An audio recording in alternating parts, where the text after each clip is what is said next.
very, very much. On Twitter, it's at Jay Cameron Show. If you're driving about town, listening on 93.3 Real Talk FM, that is greatly appreciated as well. You're supporting local. I tell you that all the time, and I really do appreciate it. So thanks for that. And also, if you're watching on Warchant TV on the YouTube channel, well, always I say thank you for doing that as well. Good day to you, sirs and madams, in the chat. Tom, we got wagers. My unfortunate computer in here is just freezing up on me as I try to pull up my sent wagers to you, sir. I believe I have now been successful. Thank goodness gracious. I was getting very concerned, but here we go. I laughed when I sent these to you because I said, oh my, it's like a 10 out of 10. He bet these.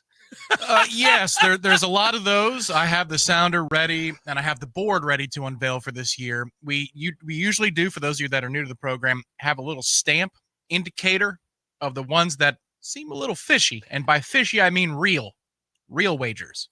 And that is Matthew McConaughey smoking a heater in True Detective. Right.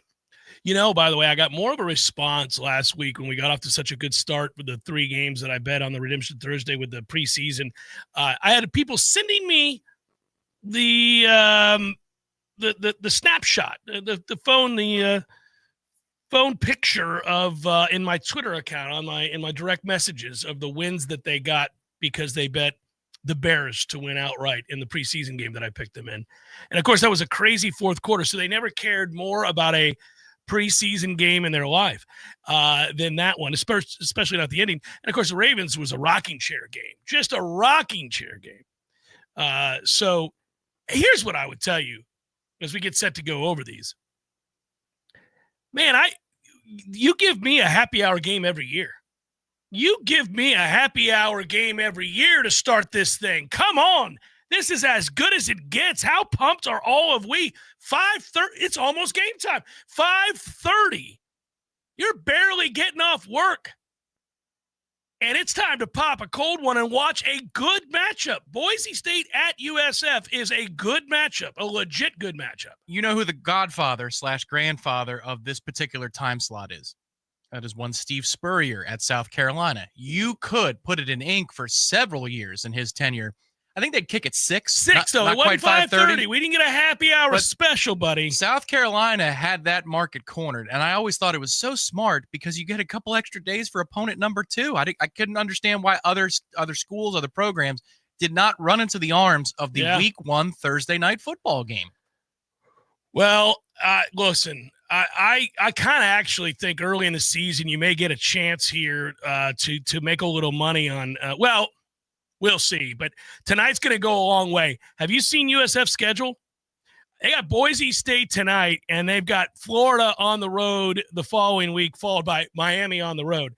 USF decided, screw it, we're all in. Alex Golsh, a good coach. I like him a lot. I think he's a really good coach. He's somebody to keep my eye on you, Alex. I like Alex. He's your Gulf Coast Dan Lanning. I like Alex. He's doing a good job at a sorry school like USF.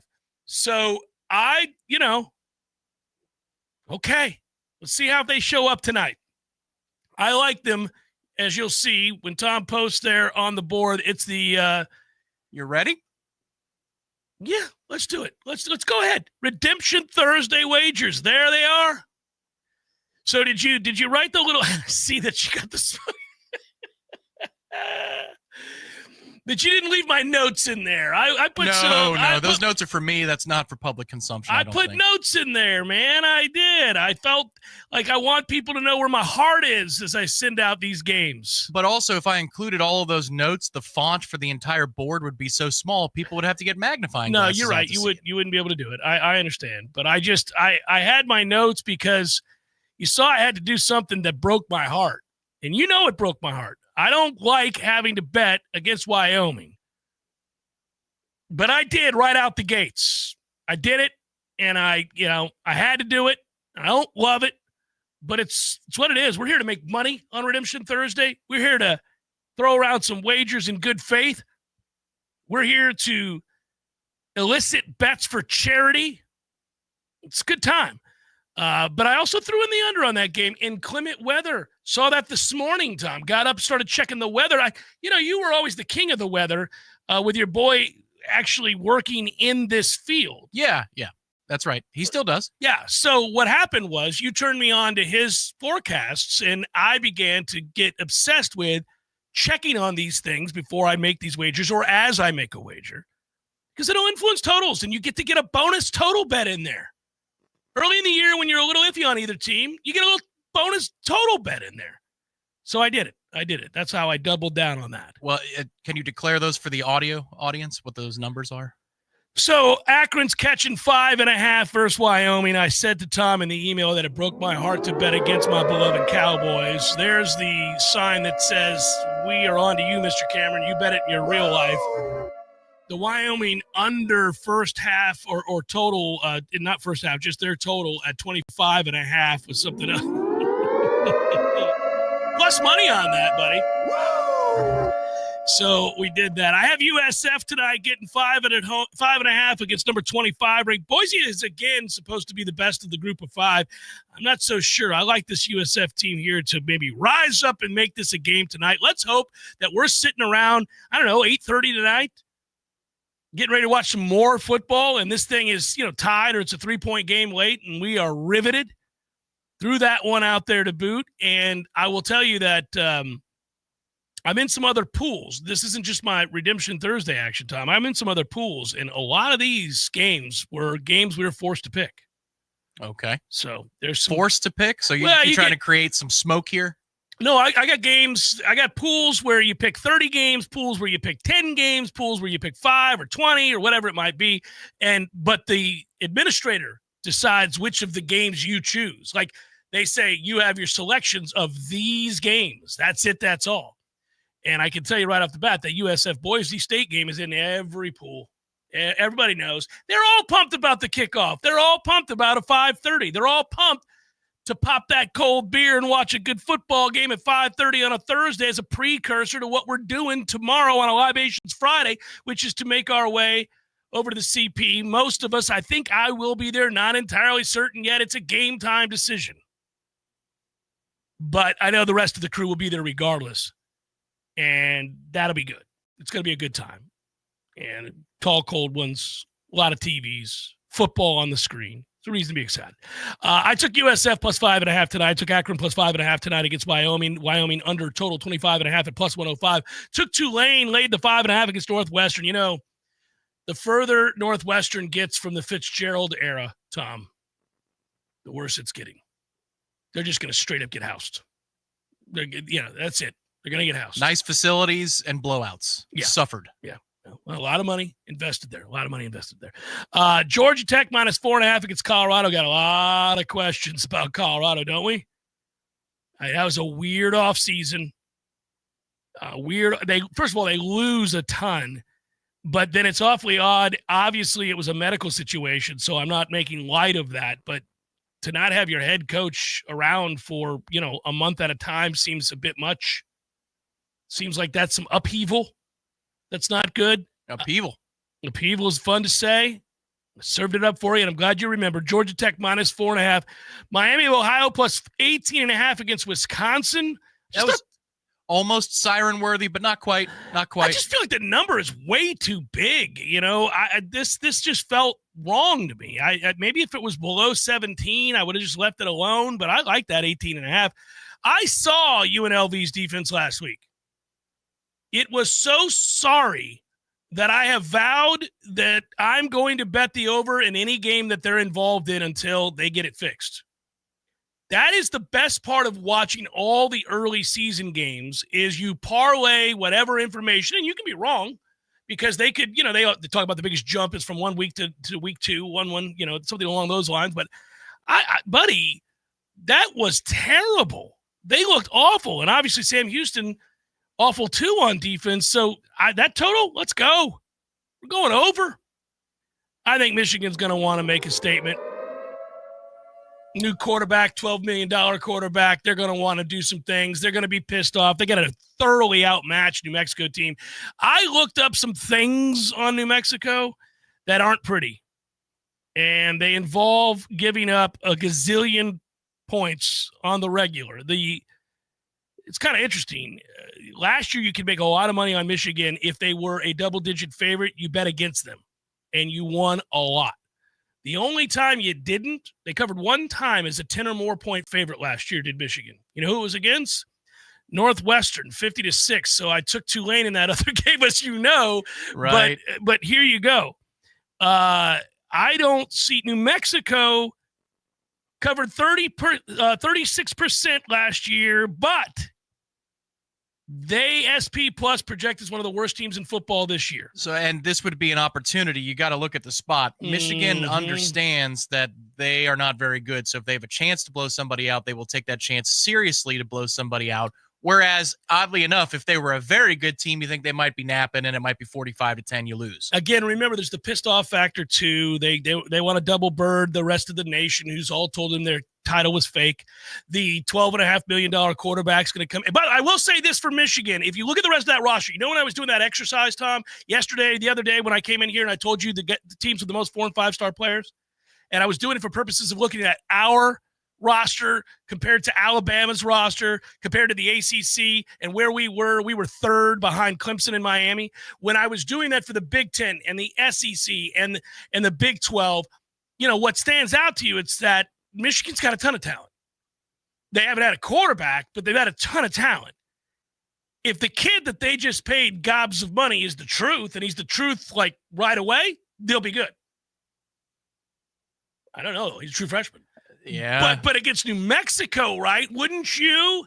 This is your chance. Yeah, it's their chance to be defiant and all that. You bring that energy, that means something in college football. Motivation like you would not normally have for an opponent like New Mexico. The thing is, the problem is, to me, is that the betting markets don't like Michigan, generally speaking, so something's wrong, I think, with that program, because some of these spreads where you go, they're an 8.5-point dog, like preseason spreads, it tells me it's either injuries or infighting. Something's up over there. Well, I mean, obviously they just got fined $20 million plus, and, they've been, that doesn't necessarily make its way to the roster, though, is my point. These betting spreads look like locker room issues to me. If they're that talented, it doesn't make much sense. The weird thing, though, is that New Mexico's got a new head coach, a new offensive coordinator, a new quarterback. Jason Eck comes over. He's from the Big Sky. He was with FCS Idaho at the time. They want to ground and pound. Really? New Mexico's going to go in here and try to run the ball against Michigan, Tom? Come on now. That may help you down the road, New Mexico. It ain't doing nothing for you this weekend against Michigan. So we're betting against the Lobos. That's what we're doing. Utah, because I am Utah, baby. I am Utah. That is my beloved Utah Ute squad. Maybe you should wear a shirt for these bets on a Thursday that says Itah. Itah. You are so Utah that you could declare yourself Itah. Could I wear that shirt to a Utah game? And they're like, oh, look at this guy. Itah. He thinks he's the most important fan there is. I am Itah. I'm greater than Utah. I am Itah. I will say this. I've got to go to a game to Utah, since the fact is I've made more money off of Utah than any singular program in all of America. Utah's done me right. Now, last year, early on, I realized it's like, oh, he's still not healthy. The quarterback is hurt again. He's questionable for the 2028 season. But you know what was good about that is that I realized he's not playing, and every week they listened to him as questionable. I was like, he's not playing. I'm betting against him. So I won against him. I've won every which way to Sunday with Utah, buddy.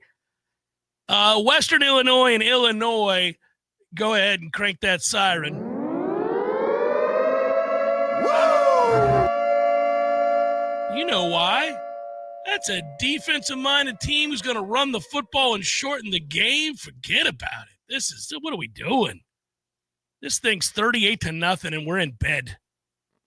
It is 38-0, and we're in bed. Call it a night. Rocking chair, we're good. Nowhere close to threatening 63.5. All right, fine. 45-7. Not even close to threatening. We're good, buddy. Just seemed like an easy one. Now, I almost had a category on today's Redemption Thursday show for games that you'd want us to talk about. And we're going to talk about Clemson LSU. If you look at big picture college football this weekend, there is a lot going on. Like a cursory glance, what would stand out? Well, if you're waving the conference flag, you'd say this is a huge weekend for the ACC, with Georgia Tech going to Colorado, Miami taking on Notre Dame, Florida State taking on Alabama. Obviously, Clemson LSU is a massive game. Syracuse, Tennessee. You can go on and on and on. There are a lot of games. North Carolina, TCU, as I said, it doesn't look like much, but it's a big deal because you're talking about TCU from a Power 4, North Carolina from a Power 4. The end of the year when you're trying to get two teams into the playoff, this is the year. This is the kind of thing that is a resume booster or one that is cited later in the year. I remember at the end of last year when we were talking about the SEC and why Alabama wasn't going to get in, even though they had taken care of business out of conference against the likes of a Wisconsin. Some people said, well, it's not been a great year for the SEC out of conference. I mean, the best teams are the best teams there, but they lost 8 times out of conference last year. And somebody said, well, yeah, and they lost to Vandy. Yeah, but the problem with the loss to Vandy wasn't the loss to Vandy. It wasn't good. But Vandy lost to Georgia State.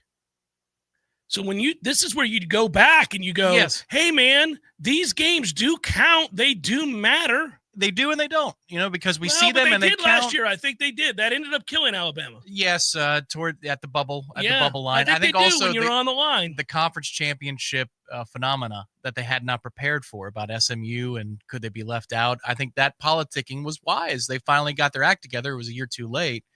But still, we all understand that the SEC is penalized far less for failures out of conference than any other conferences. Well, they are. But generally speaking, their strength of schedule is more difficult than any other conference, too. It is reflexive. They play each other. You don't believe that because you've seen the draft and you know how good the teams are. Well, I've seen the draft, but that tells me that their coaching is not quite up to par on the level that we hold. Some years that is absolutely true. You are absolutely right. Some years that is the case without question. And when you have evidence of it, like what we just cited with Georgia State, other years it's not true at all. There are several Miamis in the SEC, and we just look at the tradition and the crowd size and the environment of the game at night as some substitute for the aptitude of the coach. And I think that happens far too often. Okay, well, that's a fair thing to say. What's not a fair thing to say is to just blankly act as if they're not the best conference and that they don't have a really difficult schedule every year, because they do.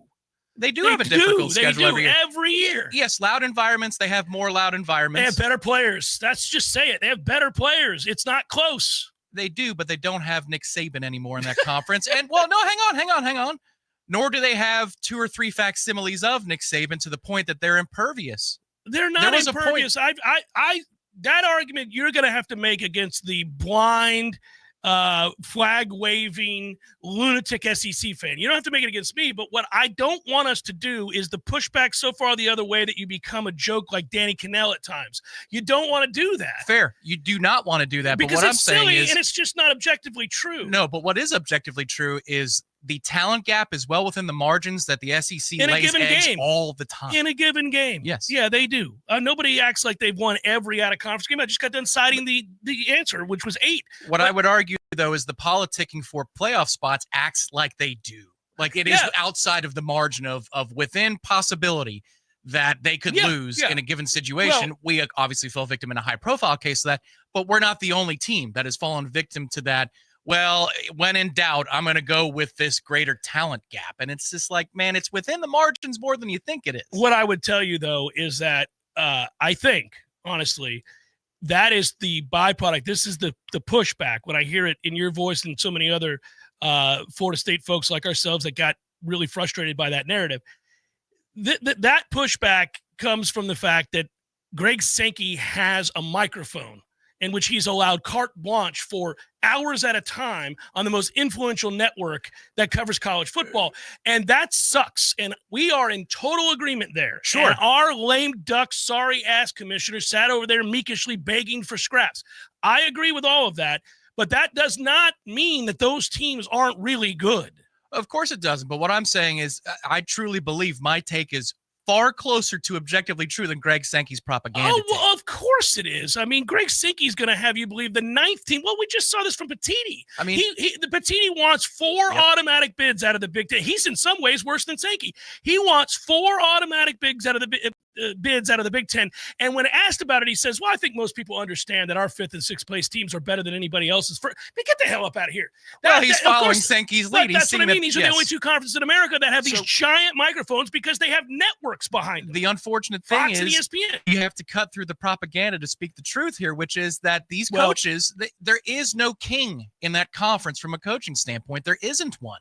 There are coaches that are within a calendar year, 10, 12 games a year, are good for laying an egg once or twice a season. And so therefore you have to be on your toes and then go on the merits of wins and losses. But that unfortunately is not the message anymore. The message is about relative strength, FPI, win probability, NFL draft picks. There should never be a thing on win probability. I could argue, they talk about FPI, strength of schedule, strength of record. Strength of schedule matters, and so does NFL draft picks. And so, I mean, that is a good gauge of the relative talent in a league. That's fine. One could argue, though, because you have greater talent, you should be held to a little bit higher of a standard. And if you lose games that you have no business losing with more talent, that's the part. That looks upon you as a coach and you go, what is wrong? You're like Mario Cristobal, essentially. Yeah, what ends up happening, what will continue to happen in the debate that we have, because I think we're well-reasoned people when we have these debates. What's going to happen, though, is when we join the SEC, which is going to happen, and when we do, you're going to be sitting there thinking of all the times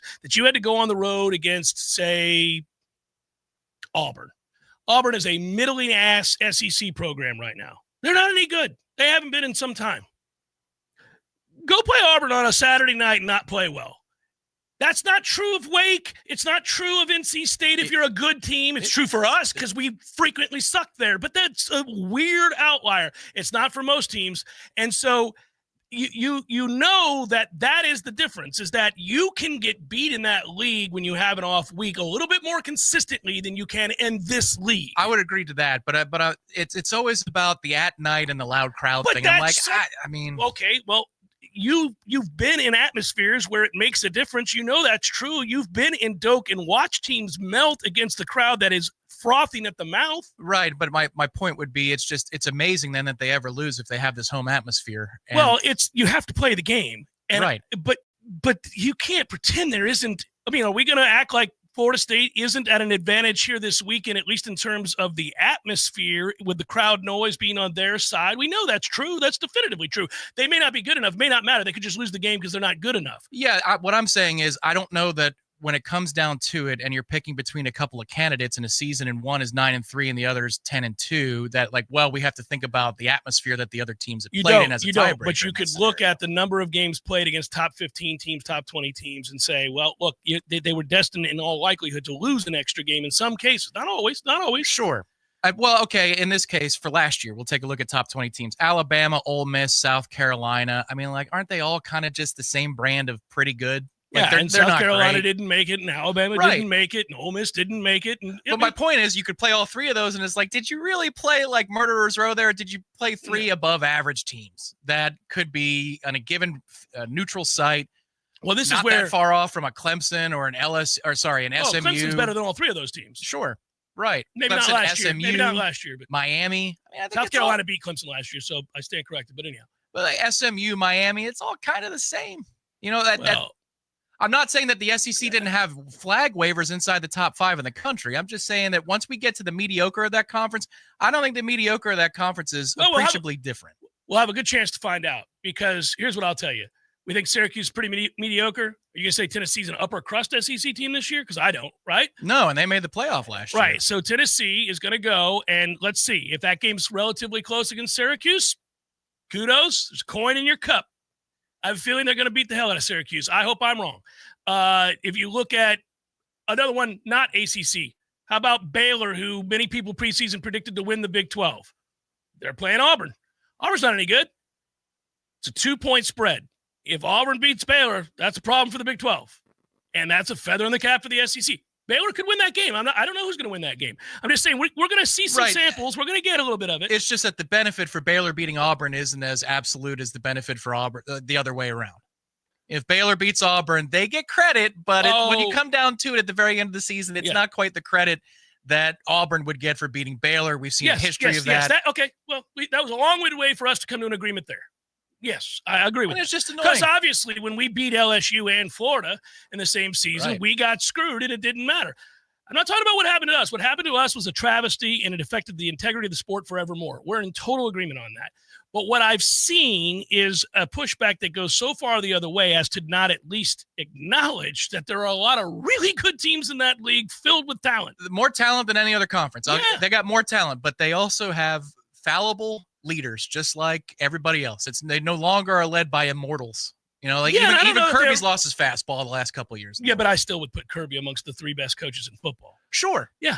I mean, it used to be that the 3 best were Urban and Saban, and in no particular order. It's Saban first, of course, but Saban and Urban, and then, you know, the flavor of the whatever time period that is, Dabo or Kirby or Harbaugh. Well, that's another discussion, by the way, because I think the way we view that is more nuanced than it is traditionally stated. So to me, when you want to find great coaches, you find a Whittingham at Utah. You find a guy that's taken a program that has no business.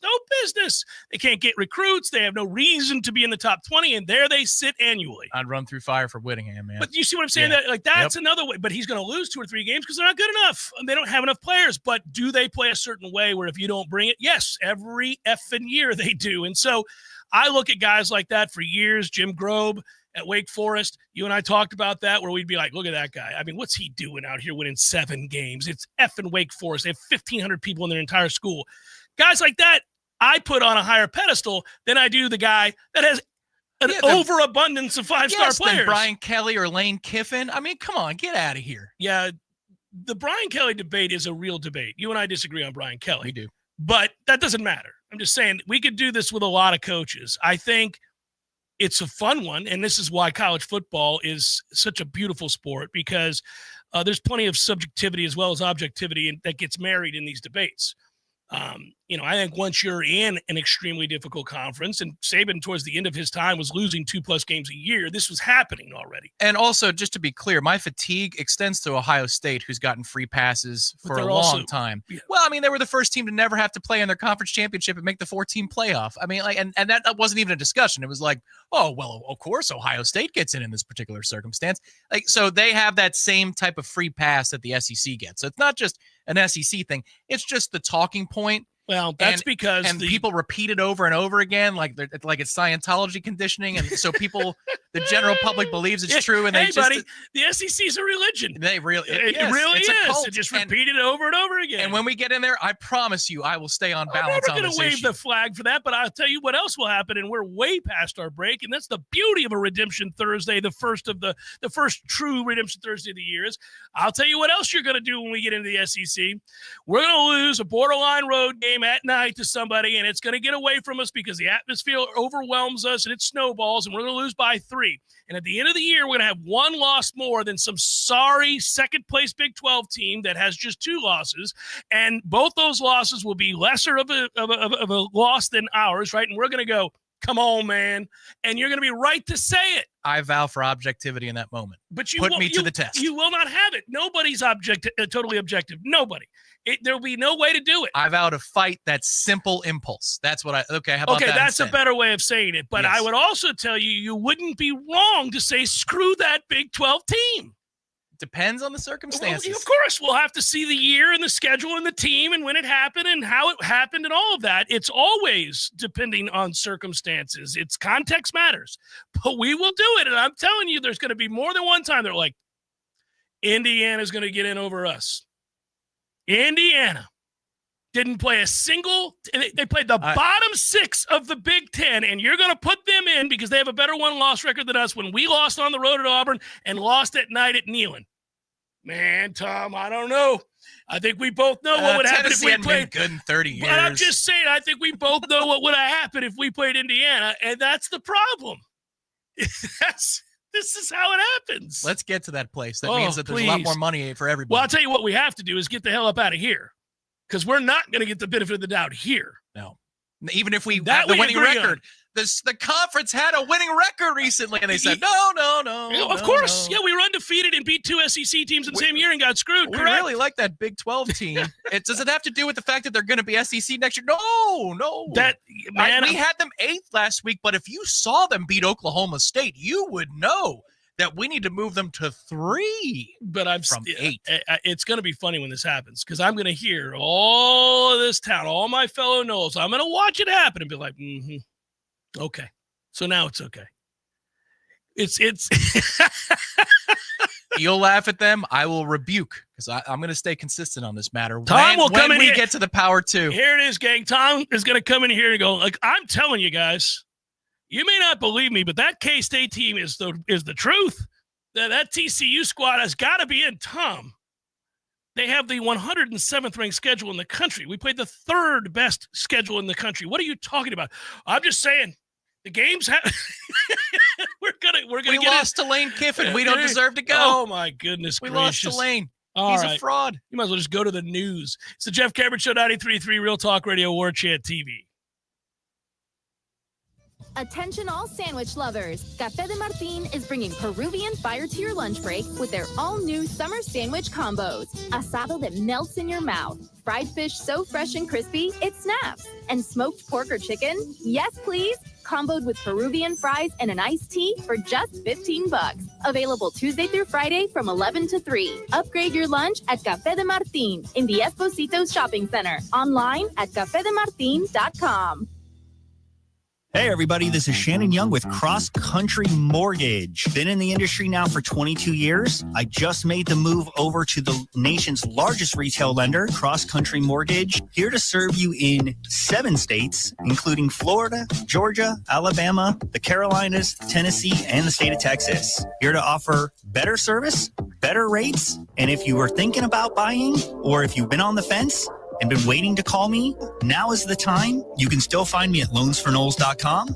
That is, again, loansforknowles.com. I've helped thousands of fellow Knowles get into their dream home, and I can't wait to help you get into yours. Give me a call today. I'm at 954-369-6171, or go to loansforknowles.com. Again, that's 954-369-6171, and that's loansforknowles.com. Equal housing lender, NMLS number 373031. Let's be honest, we all have way too much stuff. Maybe your storage closet is full, your garage is full, or the guest bedroom is a mess. Call Southeast Portable Buildings, 580-6400, or visit them online at southeastportablebuildings.com. Go custom with your window coverings with help from Budget Blinds of Tallahassee. Budget Blinds brings their showroom to your home with dozens of color and pattern choices. Just tell them what you love and they'll make it happen. From designing custom draperies and Roman shades to color matching your blinds and shutters. I'm Gary, the local owner of Budget Blinds Tallahassee, where you get beautiful style and expert service for any budget. Call 668-4835 for a free consultation online at budgetblinds.com/Tallahassee. Right now in Infinity of Tallahassee, get 0% financing on all 2025 Infinities for 36 months. But it gets better. 0% for 60 months on QX60. That's right, 0% on every single new Infinity on the lot and only at Infinity of Tallahassee. Barry knows cool. He's keeping you comfortable. Barry knows cool. He can put them to the test. Barry knows heating and air conditioning.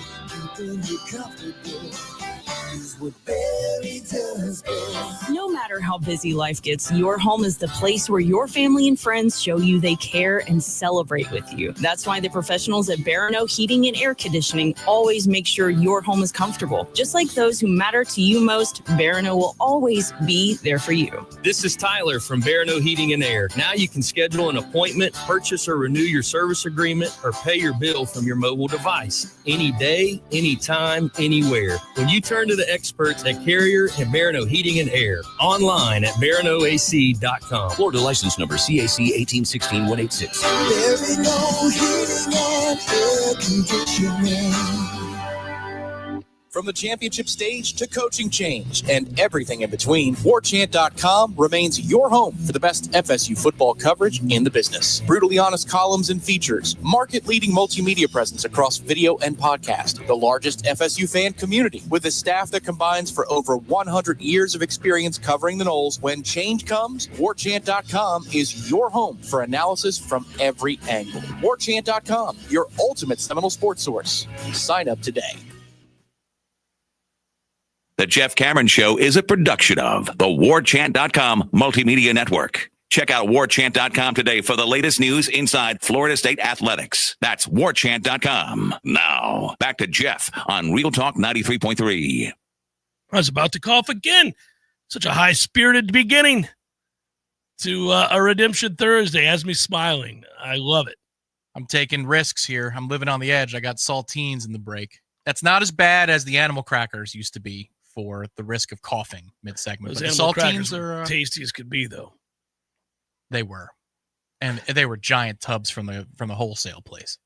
So sometimes I worry when I see you break out the saltines that there's an illness in the room. Are you not feeling well, or is this just you just felt compelled to have some saltines? This is leftover from the stomach bug when my diet was bananas and saltine crackers for about 4 or 5 days, and then today it was stupid. I did not make time for a meal, so I just brought. Got to get you some crackers. Get me some saltine crackers. They're so good. I know they're so simple, and they're probably not even made out of anything real at all. It's probably I don't think they're just bad for you, though. I don't think this is one of those things where I'm like, Tom, you're not eating real food there. That's what it is. Just so good. Yeah, saltines are good. They're not as good as Ritz, but they're good. Agreed. But when you're not feeling well, you don't want the extra butter from the Ritz. You got to go super, super bland. So this is like straight out of Westminster, England bland right here. So I wish the NFL, I'm glad it's not, I guess, to some extent, but there's a part of me wishes the NFL began this weekend too. I would have loved to marry all the things and let it wash over you, but it's too much. It is too much. I started trying to put together all of my various picks and pools and things that I'm looking at. I was like, man, what if I had to do this week as well for, like, say, the one fantasy football league I'm in and all of the NFL pools we like to bet in? Yeah. I don't know. It would have been much. Did you see this number? Redemption Thursday is a number where we take a look at some of these items. Dave Purdom wrote that NFL bettors are expected to wager approximately $30 billion on the league this year. It will be the most in the history of this country. It's an 8% increase over last year. That number will be broken next year, Tom, and the year after. I don't know when it levels, but more and more states, more and more avenues, more and more options. And you can quantify these things now because less and less people are doing what we did for so long, which is bet with your neighborhood bookie. So now you know these numbers. We supported local. Oh, we did, buddy. In many ways, for a variety of reasons, I miss my old bookie. One, he's dead. And the other is that, and I liked him. He was a good guy. But the other is, man, you could get, we got an 11-bet parlay. 11-bet parlay alert in the chat. I bet you're getting great odds. That's hilarious. I haven't done a, I haven't ventured down the road of a parlay just yet, so we'll see. I would guess that by today at 5:30, I will have found at least 5 parlays I like. You're usually an NFL parlay guy. Yeah. I'll do the 3-team teaser pleaser. That's right. I am a 3-team teaser pleaser all day, every day. That teasing the numbers are a beautiful thing. Get that next week. Lee Sterling on the show tomorrow. Mama on the show the following week, defending her title. And she will stroll through the doors with some sort of crown, I'm sure, upon her head. She sent me a text just yesterday reminding me as champion she's ready to go. I'm setting the over-under for tomorrow's Lee Sterling appearance at 3.5 for the mention of spring game. 3.5 spring game. Zero mentions of spring games, save for when he tells you he didn't go to one. I ran into Lee and talked with him, as you well know, in Charlotte, North Carolina during the ACC kickoff, and we bantied about the start of the year and the teams that we liked and who's added the most and who's a sleeper and all the things. And I said, well, how many spring games did you go to? He goes, I didn't get to this year. That's why I'm up here. I'm interviewing coaches. Oh, no. I got to change that number. Yeah, it's going to be 1.5 mentions. Yeah. I could have taken advantage of you. You could have. I knew he didn't. I had inside information. Normally, we do not break this quickly, but I took the opening segment for 36 minutes. So we got to get you to the news. We'll be right back. Jeff Cameron Show, 93.3 Real Talk Radio, Warchant TV. Your local news now. A 17-year-old is behind bars after alleged.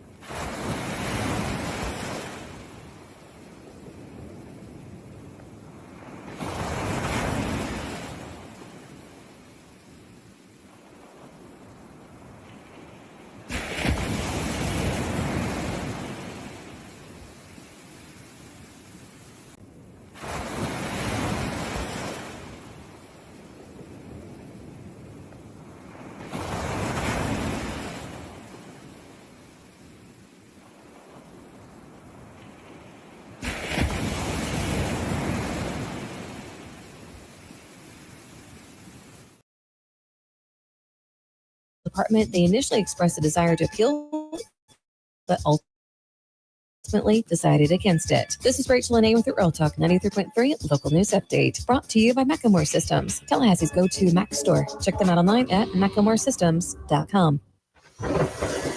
This is meteorologist Paul Trombley with your Real Talk 93.3 weather update. Sunshine mixed with clouds at times this afternoon with a slight chance for storms. Daytime highs approaching 90, north winds around 5 miles per hour. Partly cloudy skies again tonight.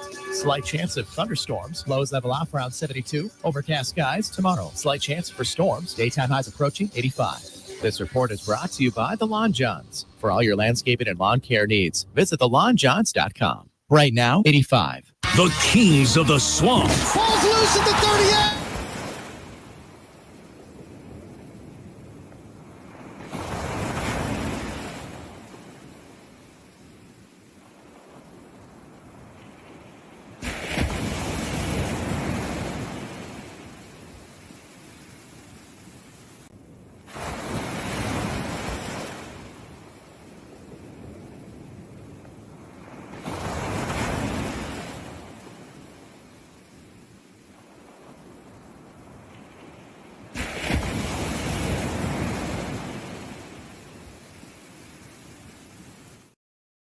Come over, and then we make up these games that were kind of like a hodgepodge of every game that you've ever played. Kind of like the bikes we built. Correct. Yes.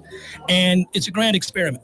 In the beginning, nobody knows how to play the game, and you argue about what the rules are going to be. And in the end, everybody knows how to play the game. By the end of that summer, you know the rules, the neighborhood know the rules, and you play that game like it's the greatest game ever played. But they still try to break the rules, right? Oh, if you ain't cheating, you ain't trying. But at the end, Eddie, you're never going to play it again, and you'll think about it the rest of your life. And the best game you ever played was that game. Never been a better one. Hey, you want to have a Gordo Smash, Jeff? I do. I'd like that. Gordo's, bringing the flavor and flair of Cuban food to Tallahassee since 1996. The Jeff Cameron Show is a production of the Warchant.com Multimedia Network. Check out Warchant.com today for the latest news inside Florida State athletics. That's Warchant.com. Now, back to Jeff on Real Talk 93.3. Did you think to yourself when you woke up this morning, you're like 1, 2, 3, 4, 5, 6, 7, 8, 9, 10, 11, 12, 13, 14, 15 glorious games? I did. First thing I thought of. And then I thought, I bet it's cool outside. We got 15 college football games. It's probably, there's a taste of the football wins outside. Let me get the dogs going. Let's get this thing going right. Yep, it's a tad warmer today. Yeah, and sooner. It warmed up sooner. It was nonsense. Yes, around 9:15, it got to be a little much, but I did not close the door. I was in the middle of doing something, and by 9:45, there was an extra half an hour. If you waited through it, or waited, either way, actually. Or wait, you waited through the humidity. Yeah. There was a nice respite from about 9:45 to 10:15, which was nice. It did not hit me, the excitement for this weekend, the excitement for tonight, the excitement for football, until the drive over today. Really? That was the 15-minute transition period. It was at that point that you can see it. You can see it right at the end of the tunnel, and it's not a faint light. You can actually see Doak. You can see the plays. You can hear the whistles. Yes, I am now fully invested and cannot wait for the 5:30 kickoff tonight. Do you remember the exact date and time when Florida State, Alabama was scheduled? I remember, I always look at future schedules. I love looking at future schedules. Now, these days, it's getting a little bit different where, so for example, if you do look at, say, 2026 schedule for FSU. Yeah, I could tell you. Okay, what was the exact date? So according to Seminoles.com with the press release, October 31st, 2019. 2019. Okay, good. If I would have guessed, I would have said 2020 or 2019, so that's fine. We got asked why Florida State scheduled Alabama. For the first game of the season, specific, I think, to opener level.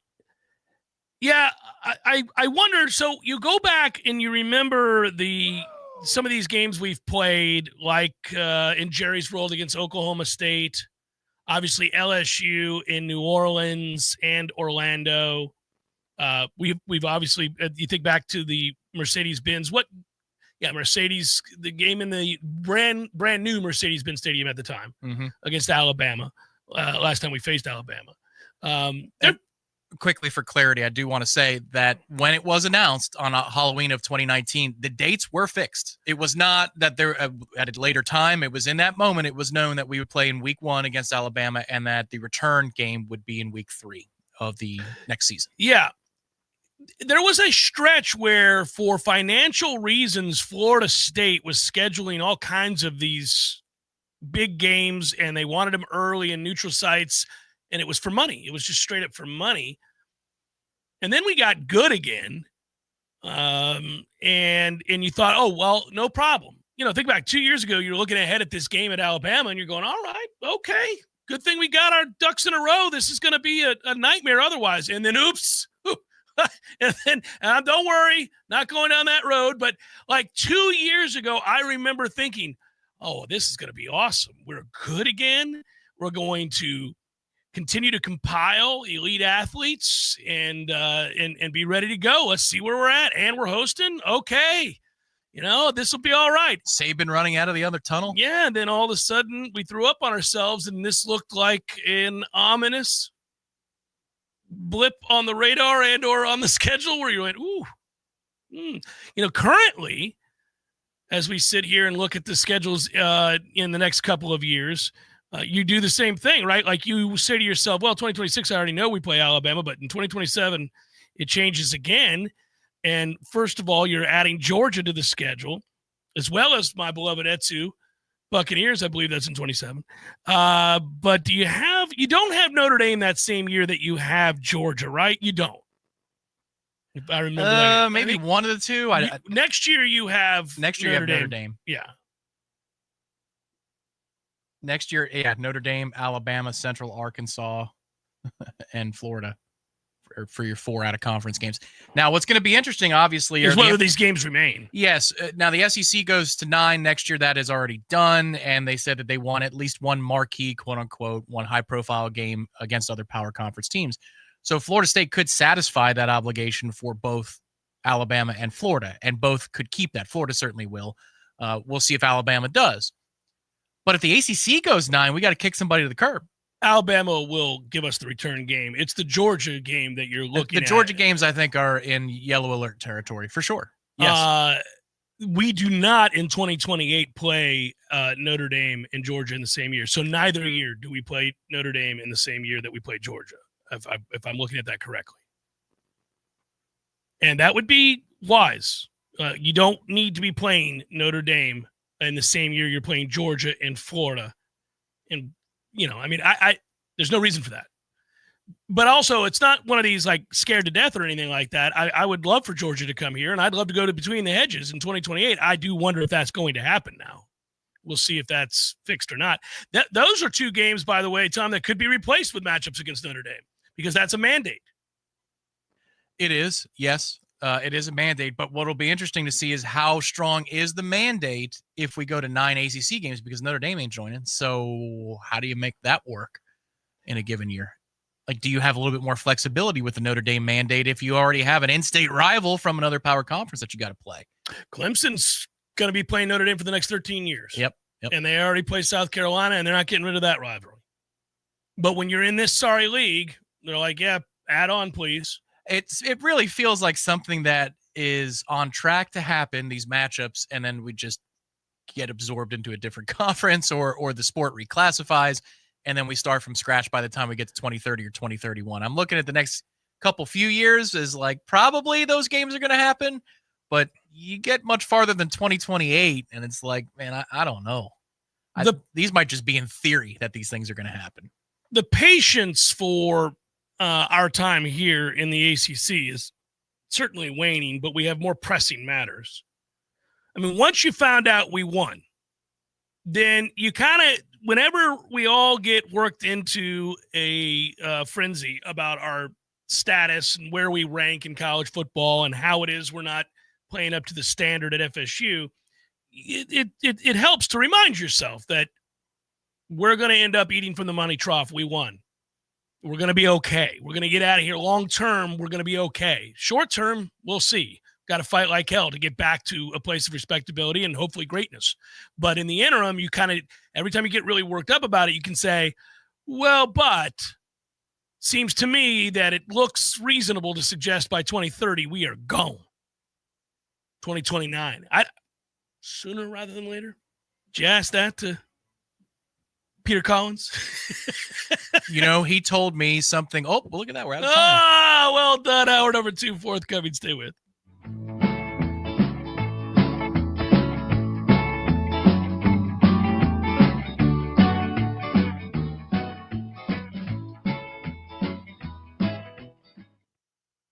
Siri, tell me a joke. What did the mama broom say to the baby broom? It's time to go to sweep. All jokes aside, the trained professionals at Mac & More Systems are serious about Apple products. For all your Mac repairs, call Mac & More Systems at 894-3622. 894-3622. Some men follow the crowd. Others take the long way, the wayward way.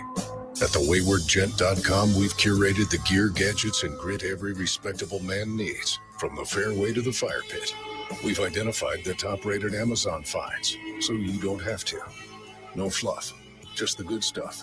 Visit thewaywardgent.com for the man who's not afraid to live a little off course. Thewaywardgent.com.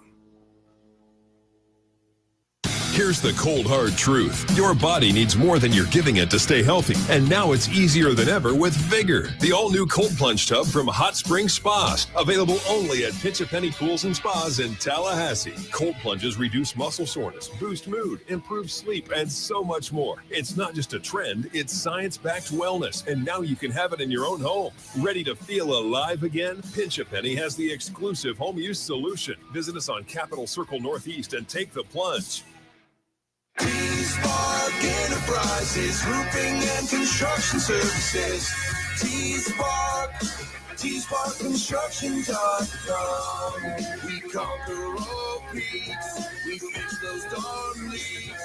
Call 850-766-1340. T-Spark Enterprises, roofing and construction services.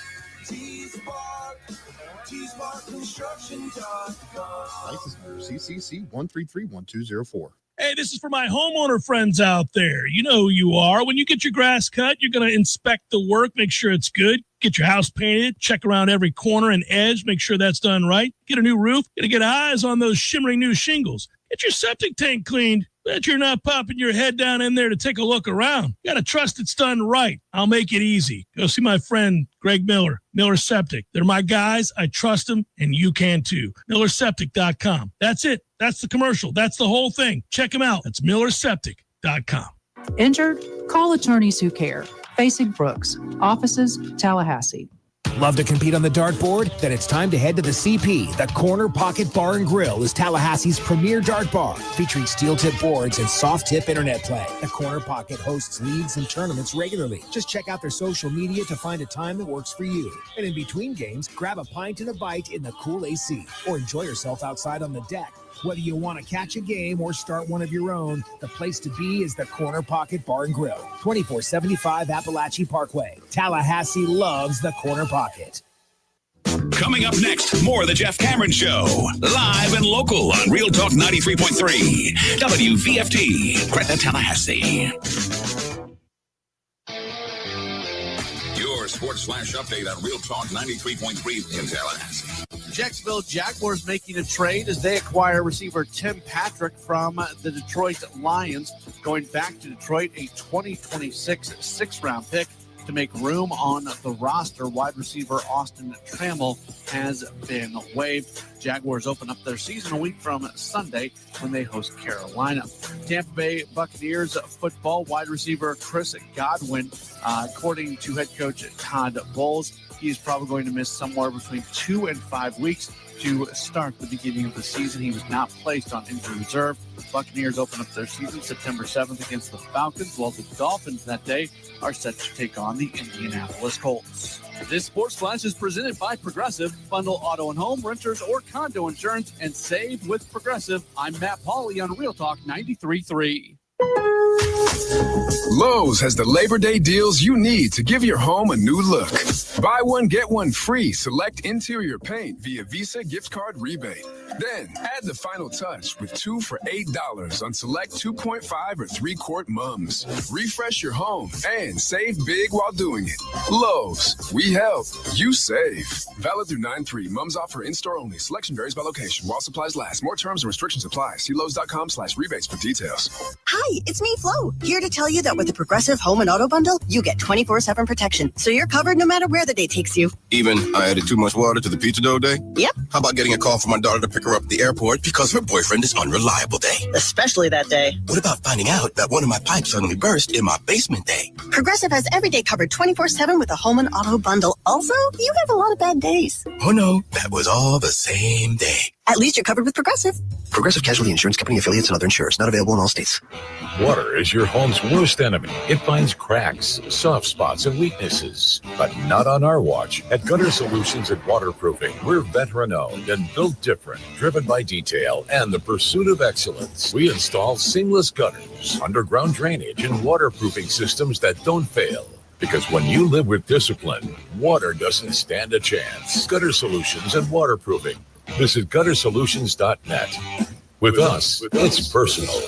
A roof isn't decoration. It's your home's first line of defense. At GSWP Roofing, we treat every build like it's mission critical. We're GAF Master Elite certified, led by a former Marine. And we don't cut corners. We execute with discipline, precision, and materials that hold the line. Storm after storm, year after year. Repairs, replacements, full installs. This is roofing done by the book. No excuses, no shortcuts. GSWP Roofing. Online at gswproofing.com. With us, you're covered. License number CCC 1335048. Hey, no fans, our partner ISF Inc. is a national management and IT consulting firm located right here in Tallahassee, Florida, solving the future for state governments through strategy, process, and technology. As a trusted advisor for state governments, ISF knows the importance of defining a clear and detailed strategy. Our friends at ISF can help your organization create a strategy that sets you on a path to success. ISF, your vision plus our expertise brings your brilliant ideas to life. Visit ISF.com to learn more. ISF, solving the future. Pay-per-view fights can ring up big bills, especially since in the Octagon, there is one every few weeks. That's why the 7th Hill Tap Room, right downstairs from Corner Pocket Bar and Grill, carries every single fight. Plus, unlike most pay-per-view bars, there's no cover charge. And drink specials, too, like $3 select domestic beers and more. And if you enjoy international soccer, 7th Hill opens early. $2 mimosas on Sundays, anyone? The 7th Hill Tap Room, 2475 Appalachie Parkway, just downstairs from Corner Pocket Bar and Grill.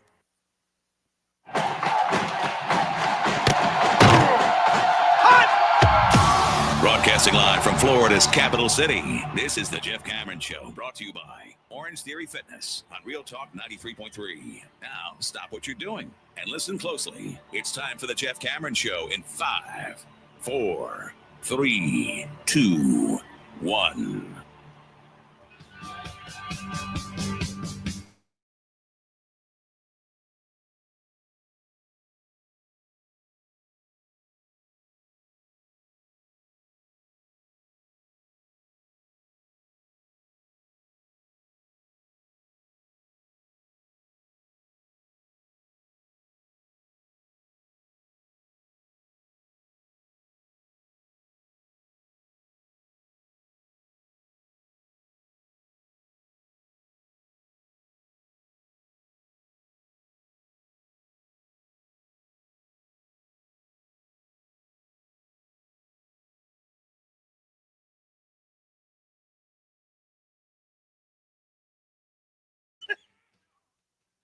Almost every day this week has felt like a libation something, man. It's just good to be back. Good to be back in the swing of things where basically every night you're going home here from this point forward going, there's a football game on, multitudes of football games on. Cool. Going to watch that one, not that one. Oh, keep an eye on that one. I like when I go to bed to baseball games.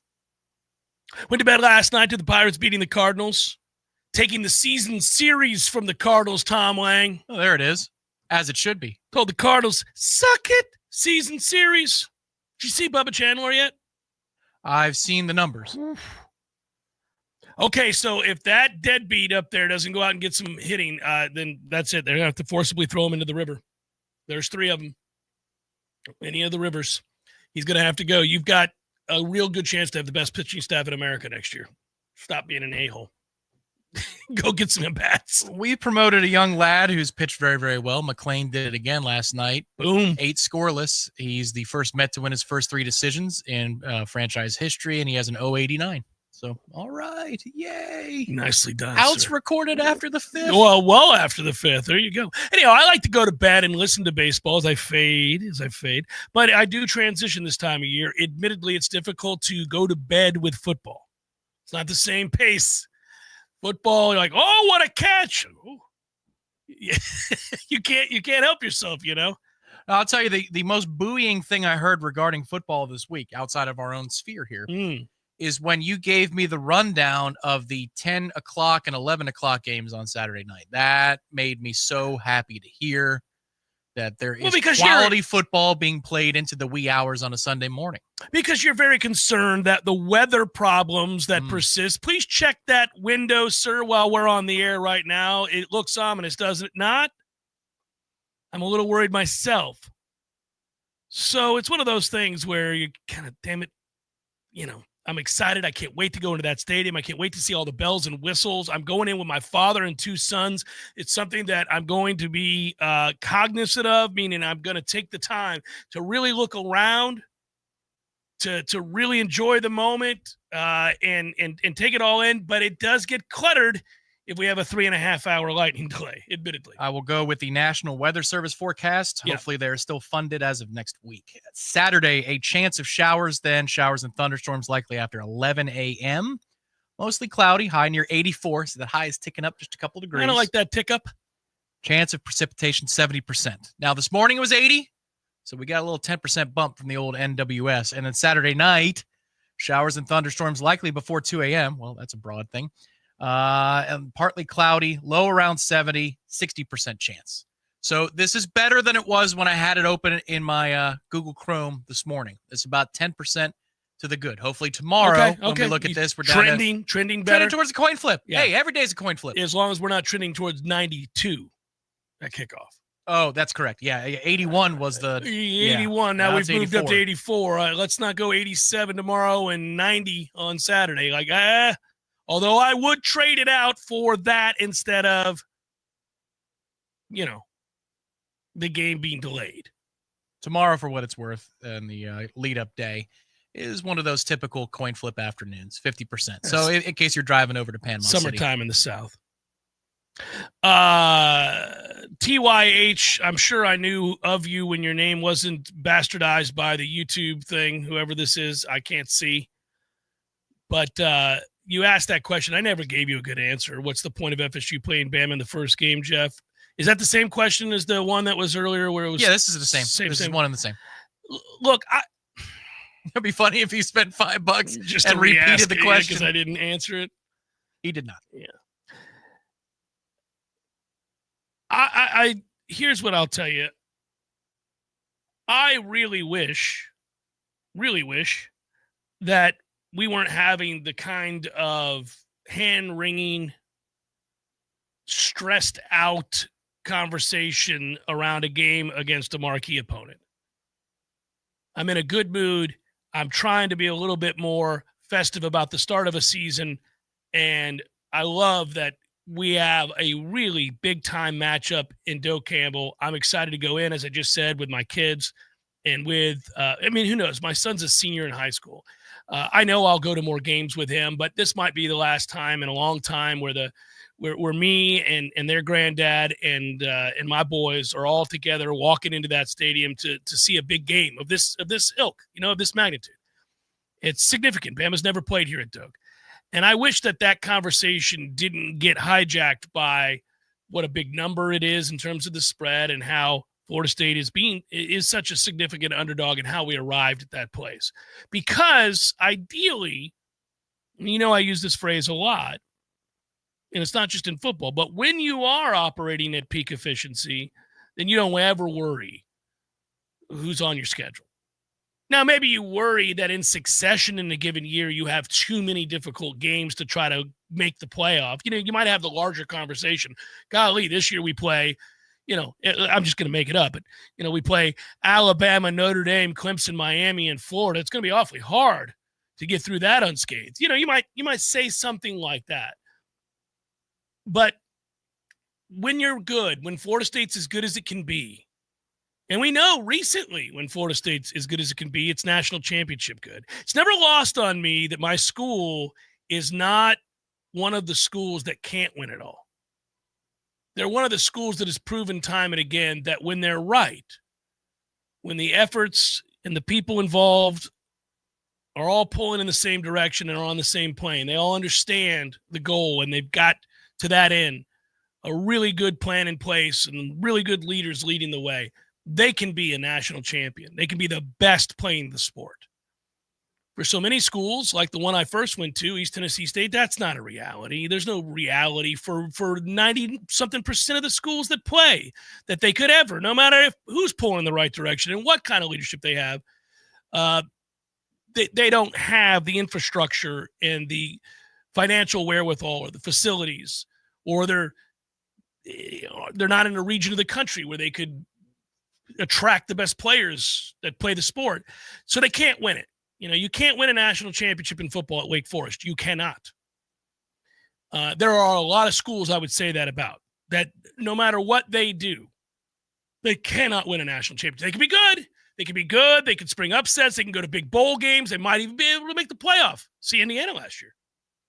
That we now are in an era where what's possible has been a shot in the arm for a lot of schools who were left out of the upper echelon of college football. I do think that the expanded playoffs gives a lot of hope to middling schools in Power 4 and maybe even Group of 5 conferences.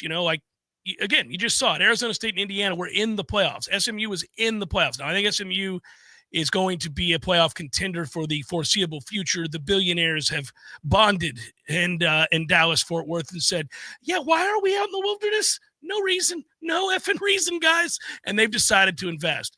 But there are so many others that will not. So it's not lost on me when Florida State's right. When they are operating at peak efficiency, our school, Tom, is elite. And I don't care then when that's the case that we're playing Alabama or we're playing Georgia, we're playing anybody, you name them. Ohio State, it would be fine. It just looks to be much more ominous and absurd even to some when you're not in that good spot and you are playing an elite program and the task seems much greater than it ought to be. But that's where we're at. And so I try not to get I certainly don't ignore that fact. I don't shy away from talking about that. I don't pretend it's not happening. I don't hide behind don't say mean things about our school. But at the same time, I understand it, and I don't want to wallow in it. So we are going to get a new data point on Saturday, and we are starting a new season on Saturday, and Alabama's going to tell you a lot about just where you are in the pantheon of college football. Maybe not entirely. It's one game. New coaches, new players, new system. Maybe you'll learn just a little bit about where Florida State's at. What I'd like to learn is that they're not as far off as we think, and there's a lot of room for improvement, and they have kids that are committed, meaning committed to the process, committed to the hard work, committed to each other, committed to the program and these coaches to get better. Like, I want to walk out of there. It'd be great if we won. Obviously, we would all be euphoric. I'll meet you on Tennessee Street with the goalpost gang. Back in my day, that happened. I would love for that to happen again. It would be fantastic. And we'd pull off the upset, be the toast of the town. We'd be the talk of all of college football. This would be a feature. And it would be something where a fan base that's been spat upon, a program that got screwed in historic fashion, would have a moment in the sun again after a disaster of a campaign a year ago. We would all wrap our arms around that and embrace it. And I would love for that to be the case. But what's more likely to happen is that Florida State plays really hard. We'll see if they play smart. Hope so. We'll see if they're cohesive. It is an awful lot to ask of them, new coaches, new players, new schemes, against a team that's physically superior, to come out of there smelling like a rose. But maybe they look good enough that you say, we didn't win the game, but there was a lot to like. I saw some things that will only get better when we get a chance to do it against, light competition later on. Maybe we'll get a chance to kind of button up loose ends and get better in these two exhibition games, and then take that act on the road against Virginia. And if we're good, we may beat Virginia soundly, and you come back home and you can't wait to get another very good test against a hated rival in Miami, and you go back into Doak Campbell Stadium with a real sense of we could win this game, and we may be in the middle of a really good football season. That's kind of what I hope happens when I walk out of that stadium on Saturday. Obviously, I want the first of those scenarios to play out, the one I talked about with the goalpost on Tennessee Street. But short of that, hey, man, give me a reason to hope and believe in a program and a team and a coaching staff and players again. Give me a reason to be proud of them and how hard and smart and tough they play. Give me a reason to get excited about going hell next week against an opponent that's basically – a guaranteed win.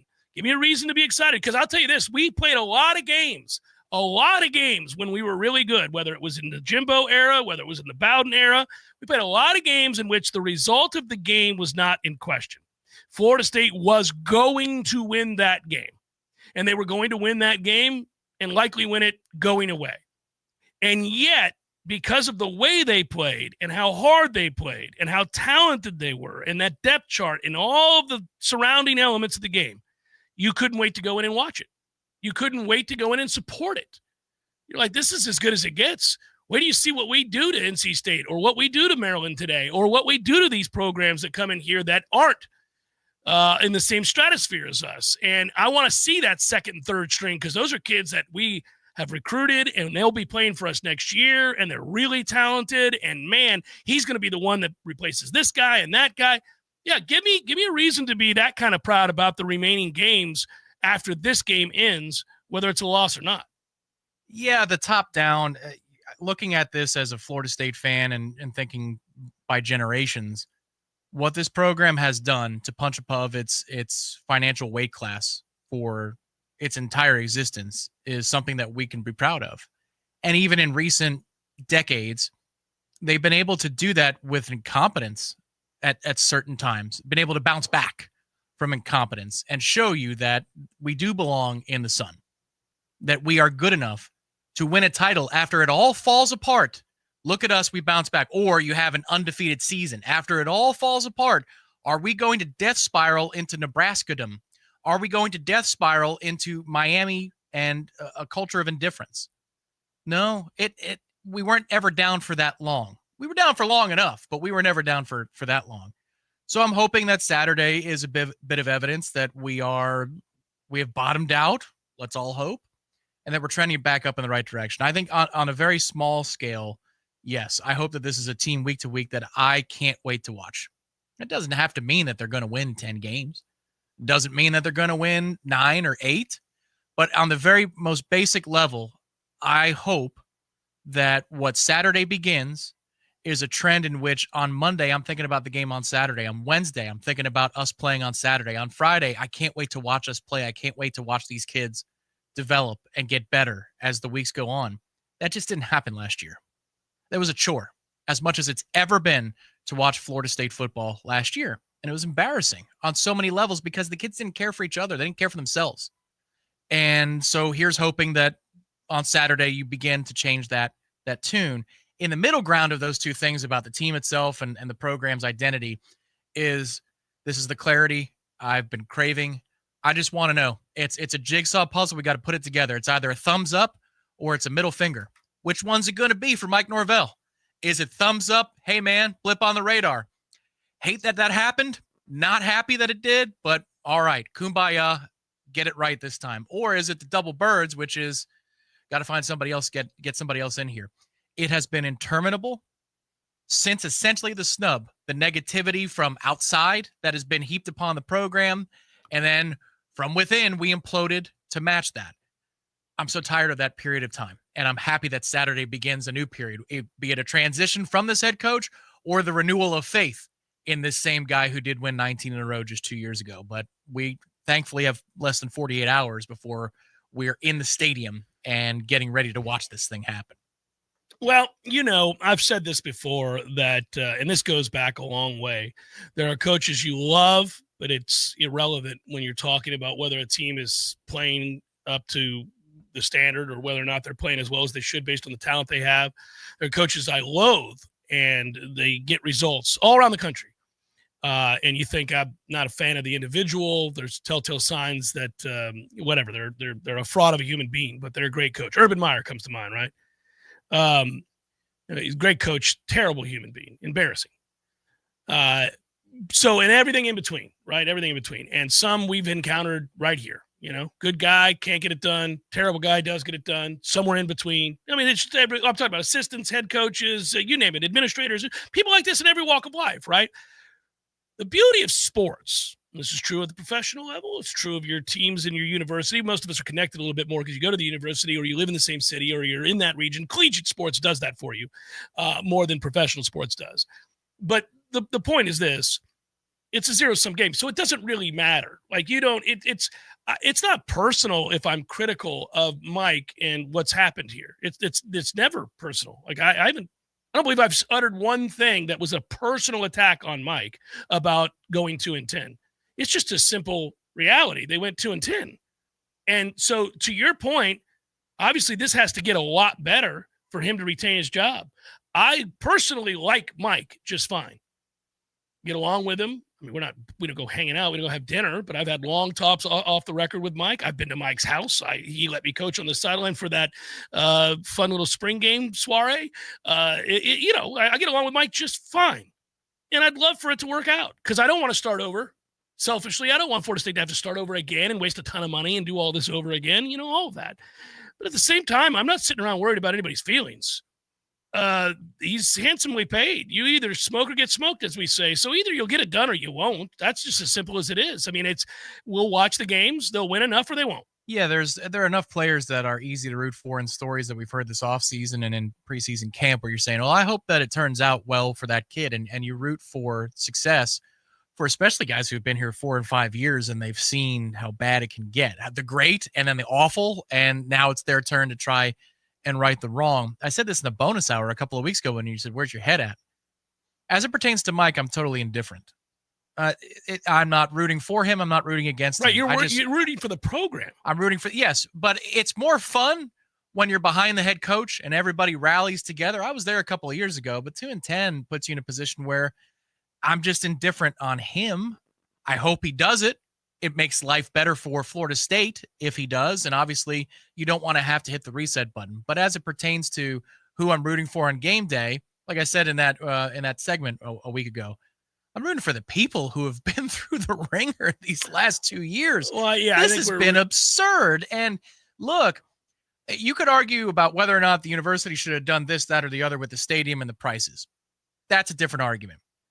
Either way, a lot of these same folks that I'm thinking about have either spent money, a lot more, or been bumped from their tickets and are sitting somewhere else, but they still hop in the car and they still tailgate. So on top of the fact that you were snubbed and you won one real football game last year, and even that wasn't a sight to see against Cal, and the other one was an FCS, it was an automatic win, there hasn't been a whole lot for you to smile about. I'm rooting for y'all out there. That's what I'm hoping for on Saturday, is that you have a reason to finally say, okay, the storm has passed. Yeah. This gets complicated because, so for example, Royce in the chat said a few minutes ago, why pay a coach $75 million if you just want to watch a team that competes? No, I don't want to just watch a team that competes. It's the first step to getting back to great, though. They didn't compete a year ago. This is what Ira and I do back and forth, and what Tom and I have done many times before, and what Corey and I have done many times before, and what I've done with everybody that covers this team in one shape, form, or another, or is a Knoll in any way, shape, form, or another that I've talked to. No, it's not acceptable to be a team that just competes. But when you couldn't compete and did not compete at all a year ago, you got to get back to competing before we can take the big step of dominating. You can't dominate if you can't compete. So you're 400 pounds, you want to weigh 180. Exactly. You can't snap your fingers and be 180. Now, perhaps the transfer portal is Ozempic, and so you might be able to speed this whole process up a little bit. I think it is. I think you can, but you also don't want to live and die with Ozempic. No, you don't. You got to make some better choices. No, you don't. You got to make some better choices, Tom. Yeah. Ozempic can help. Yeah. From the moment, let's eat a carrot every now and again. From the metanoia that things have got really bad, you can't just walk into the restaurant the next night and be $160. Right. So as much as we want to snap our fingers and not just compete, but be a cool 180 running marathons, right. You can't do it overnight at 400 pounds. Oddly enough, I would say that we're about 265, 270 right now. I don't think we're 4 bills. No, but last year's 210 was you're eating ice cream at 3 a.m. and then you lay down on your bed after throwing away the ice cream pint you just ate and have an Oreo. That's right. That's what you were. And you fall asleep with the Oreo pouch right on there. Your belly. Yeah, on your belly. And you wake up and you go, ooh, an Oreo. And you eat that first thing out the gates. You follow it up with a soda. Although that's usually coping and comfort behavior. There was nothing about last year that was coping and comfort. Oh, well, that's coping. Minutes. That's coping. That's coping. Now, some of us coped with copious amounts of alcohol. Yeah, right. But some of us, the game I don't itself know. wasn't a coping mechanism. The losing, the watching that. Oh, no, but that's why I think. I wonder if we polled them, Tom. I don't know. We know enough people throughout the state, really throughout the country, that went to FSU that.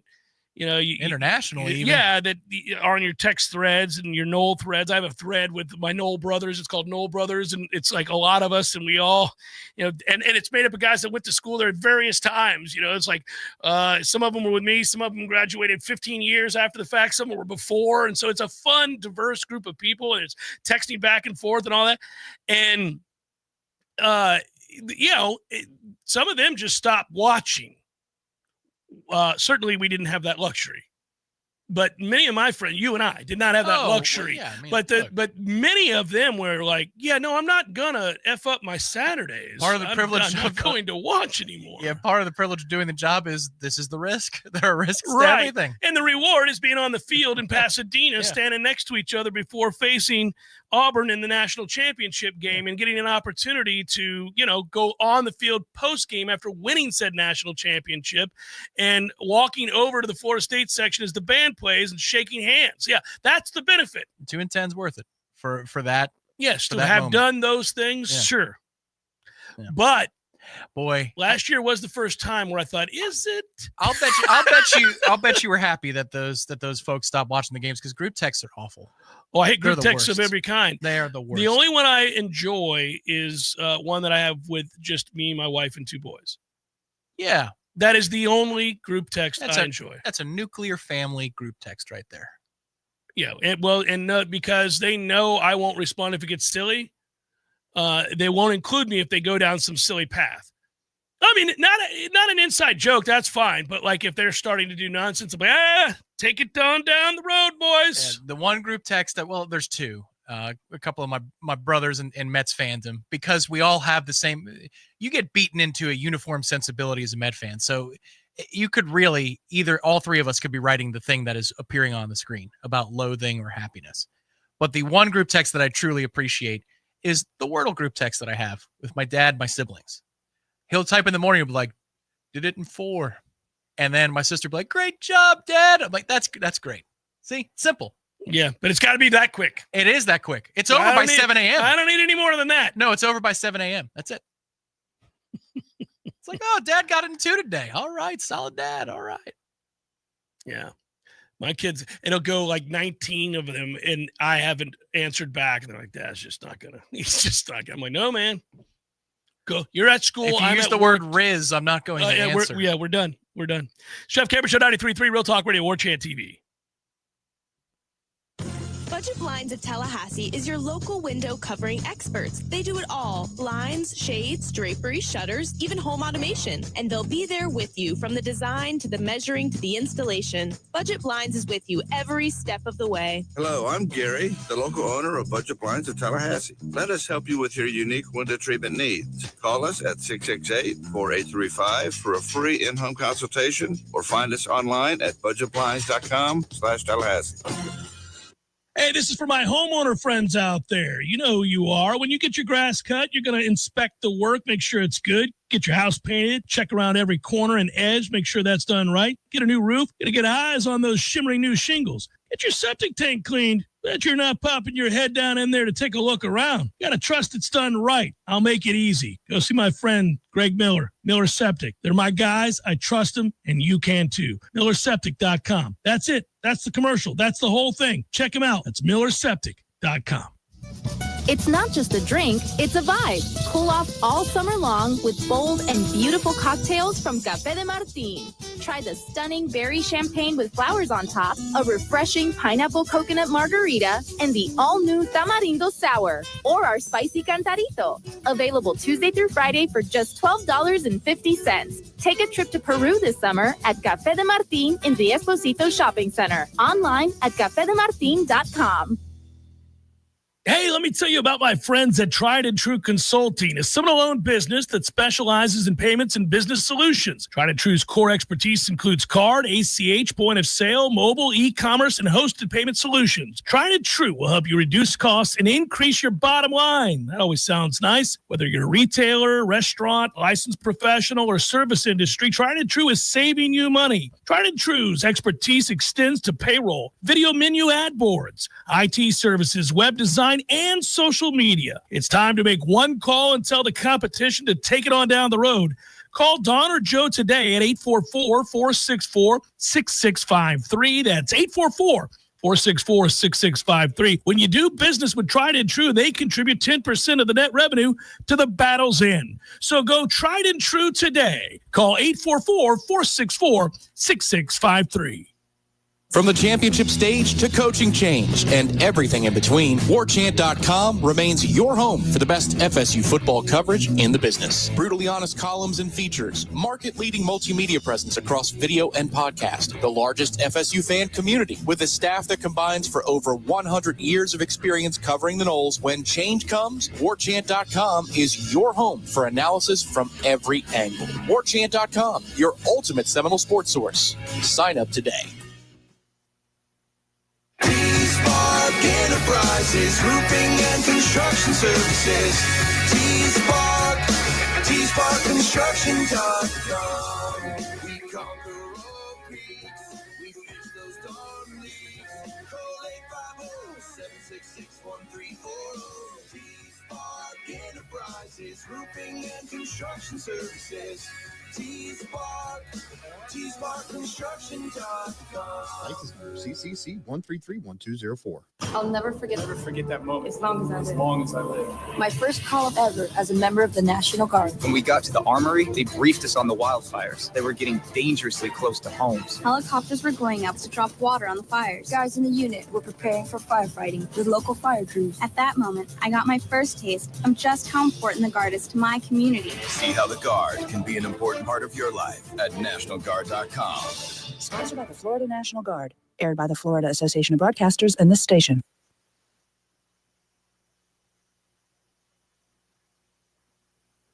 The Jeff Cameron Show is a production of the Warchant.com Multimedia Network. Check out Warchant.com today for the latest news inside Florida State athletics. That's Warchant.com. Now, back to Jeff on Real Talk 93.3. So, I was asked during the Warchant report, name the area on the field or the player or the segment group in which Florida State has an advantage over Alabama. And I told him, kicker. My man. Oh, no. Oh, what do you mean? No, that is the only area. No. My man. Weinberg, baby. From 60 against Bama tomorrow on Saturday. That is the one area. We don't have a better offensive line. We don't have a better defensive line. We don't have better secondary. We don't have better receivers. You can argue running back. Well, maybe. We'll see what Chroma is. If it's not Chroma, it's nobody.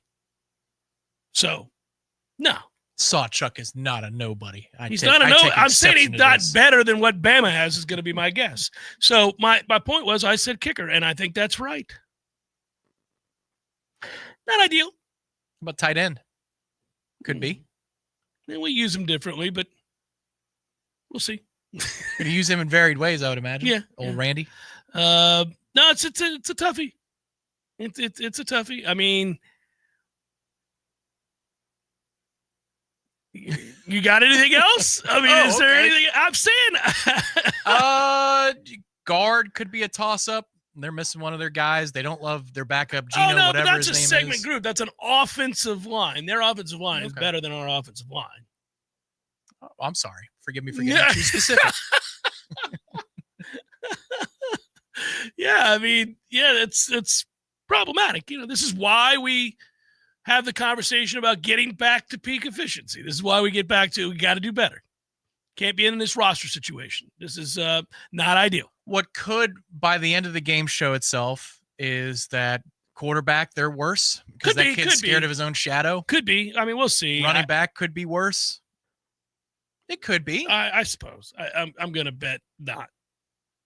From a talent standpoint, Tom, I mean, I understand you're going to bet not. I said it could be that materializes by the end of the game.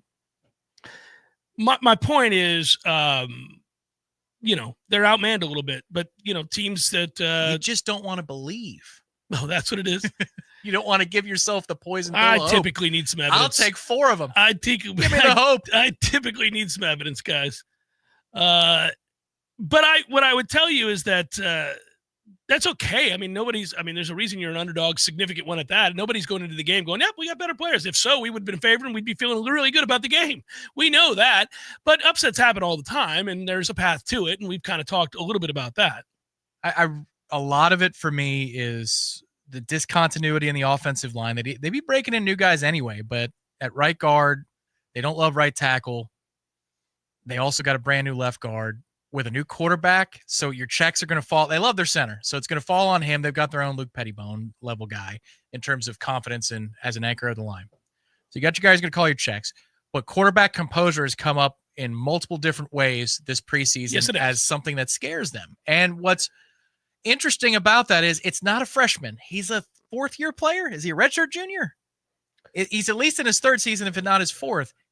You would think that would be kind of put to bed by now in your career of being somebody who loses his composure. The only way, he's 22 years old. The only way that, you know, I think that gets put to bed is you go out and you play. I mean, he is a junior. I would imagine they're going to put him in a pretty good position to succeed, and I think they'll run the ball to try to set that up. I mean, I said yesterday, I think they'll probably, you know, get some simple throws under his belt early, build some confidence. It's not like he wasn't a highly recruited player. It's not like he, you know, doesn't have ability. He's a big, strong kid. So they'll give him some easy throws to make early on, and that's why you got to come up and tackle because they have elite receivers. So you're going to have to come up and make plays and then make them earn it. You know, that's the idea, make them earn it. I'm more intrigued because we'll see if Ty Simpson plays well or not. I don't know what to expect there. I suppose it'll have a lot more to do with whether or not they're one-dimensional. And if they're one-dimensional, then everybody's made to look ordinary. But that's a big if, because trying to stop Alabama from running the ball when you're as thin as Florida State is going to be the task. This is also an interesting case study for Grubb because historically he's a lean pass guy. And by lean, I mean 50-50. He leans pass. He leans more towards the pass. Yeah, they want to throw. First down.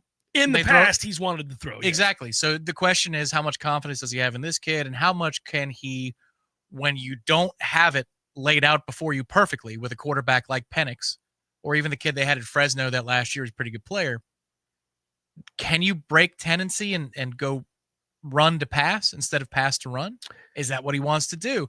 Because the numbers say when the game is within touch, it's a heavy lean to the pass. It's the opposite of Gus in that particular circumstance. He leans, if he's going to win with motion and jets and all that kind of stuff to create good matchups for multi-receiver sets. Whereas if Gus is going to win, he's using jets and motions to create the read option game so the quarterback or the running back can run the football.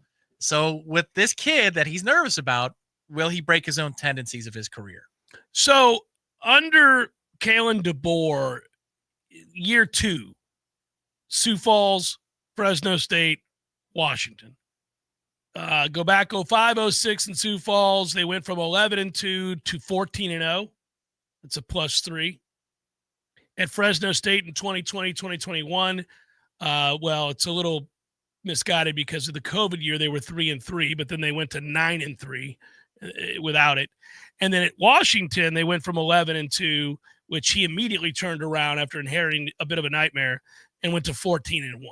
So another +3. Bottom line is, in every year, too, DeBoer's been a part of at every level. They have jumped significantly. They've had a much better season. Obviously, if you're an Alabama fan, you know that statistic, and you're like, okay, here we go. Let's be better. Let's jump ahead here. Their regular season last year, we love to jump on that fourth game because it was Michigan, but the regular season was 9-3. And there are 2 really bad losses in there. I wouldn't call the Tennessee loss a terrible loss. It's not a good loss, but it's not a terrible loss. The other 2, yeah, terrible. That was not a good Oklahoma team. They couldn't throw the forward pass because all of the receivers were missing. In fact, they threw a grand total of 68 yards passing in that game, and they rushed for over 200, and that was the problem for Alabama in that game. And, of course, the Vandy game is the Vandy game, which you all know is absurd. But so if you're an Alabama fan, you're saying, well, it's year 2 under DeBoer. We have a loaded roster by all accounts. You look at projected draftable players that are expected to be picked, not just like, oh, well, he may. No, like first 5-6 rounds, not even waiting to the 7th. They've got more guys than I think almost anybody in the country, the last I checked, projected in that manner. And then we told you about the number of 4 and 5 stars on the roster, which is absurd. So if it doesn't happen, they will be very angry. There is a sense of, hey, whoa, what's going on here, brother? I mean, this is a loaded roster. You don't have bums. You're not trying to turn it around. Like when you took over Washington, that was a miracle job that you did. That happened like that. But you were given a cupboard that's pretty full. Now we're in a tough league, but can't be losing to Vandy or a 6-loss OU team.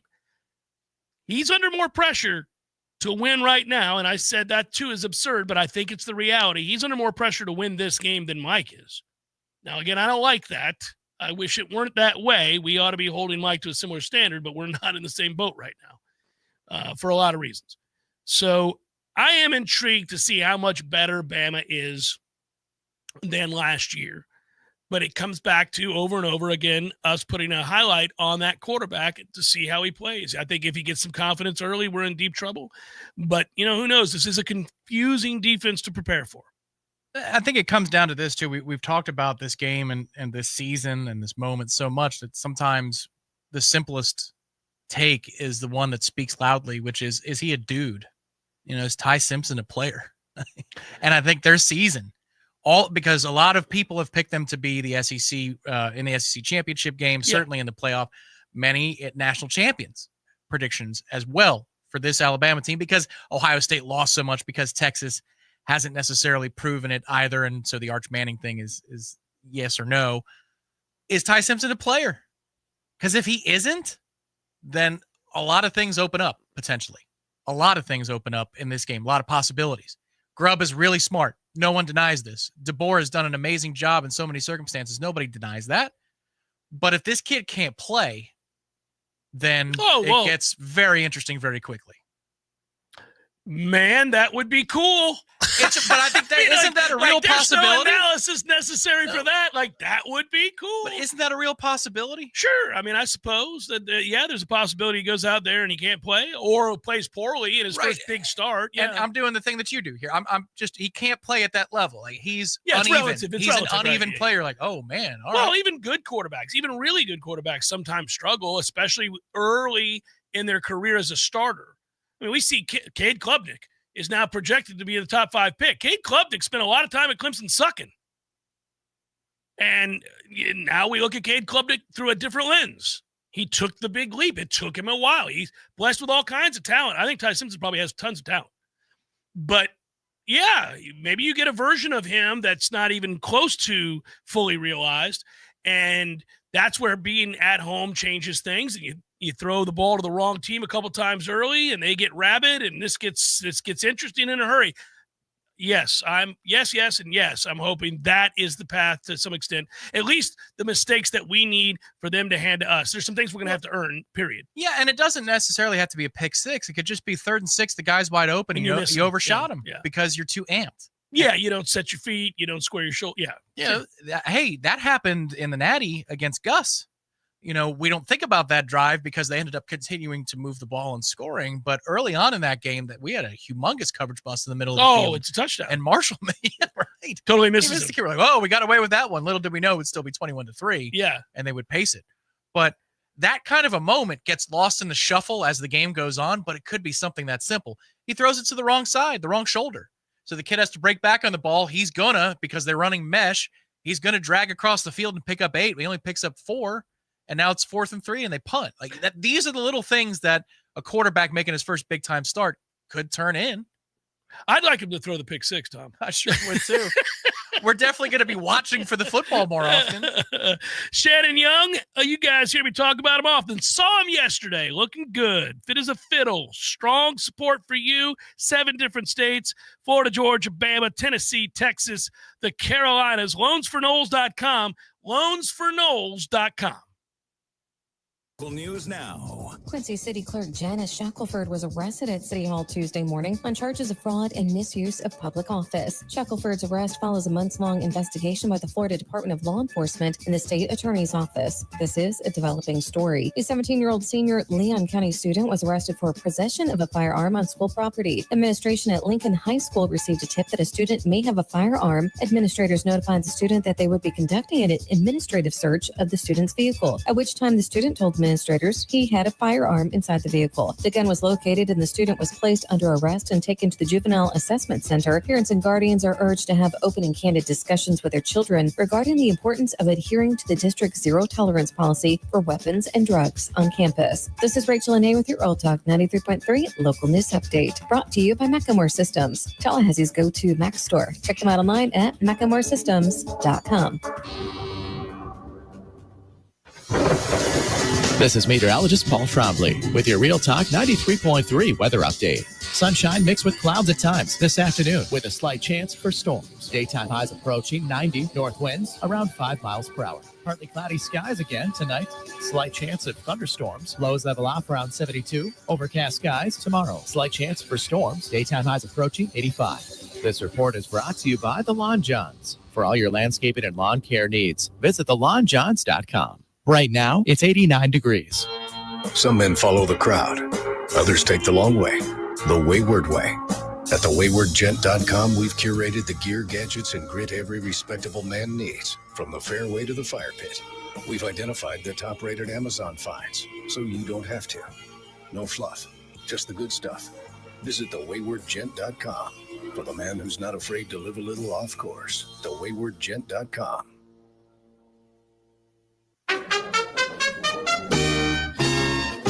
Hey, Jeff, what's up, buddy? I was just thinking, they never tell you that when you grow up, one of the things that you'll miss are the games that you created with your friends in the neighborhood. Oh, good days. So I would have my buddy come over, and then we'd make up these games that were kind of like a hodgepodge of every game that you've ever played. Kind of like the bikes we built. Correct. Yes. And it's a grand experiment. In the beginning, nobody knows how to play the game, and you argue about what the rules are going to be. And in the end, everybody knows how to play the game. By the end of that summer, you know the rules, the neighborhood know the rules, and you play that game like it's the greatest game ever played. And they still try to break the rules, right? Oh, if you ain't cheating, you ain't trying. But at the end, Eddie, you're never going to play it again, and you'll think about it the rest of your life. And the best game you ever played was that game. Never been a better one. Hey, you want to have a Gordo Smash, Jeff? I do. I'd like that. Gordo's, bringing the flavor and flair of Cuban food to Tallahassee since 1996. The Jeff Cameron Show is a production of the Warchant.com Multimedia Network. Check out Warchant.com today for the latest news inside Florida State athletics. That's Warchant.com. Now, back to Jeff on Real Talk 93.3. So I'm not a fan of this, but I might as well ask the question. We'll see, because it's going to happen, and everybody's raising money. That's how it goes. College football programs are the next to add corporate field logos. Jersey patches are next.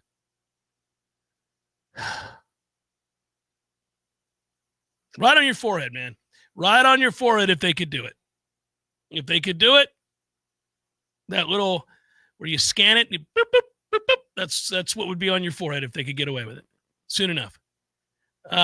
Schools continuing to shift, obviously, their business models in the first year of revenue sharing in order to collect more money. God forbid they cut back in other areas.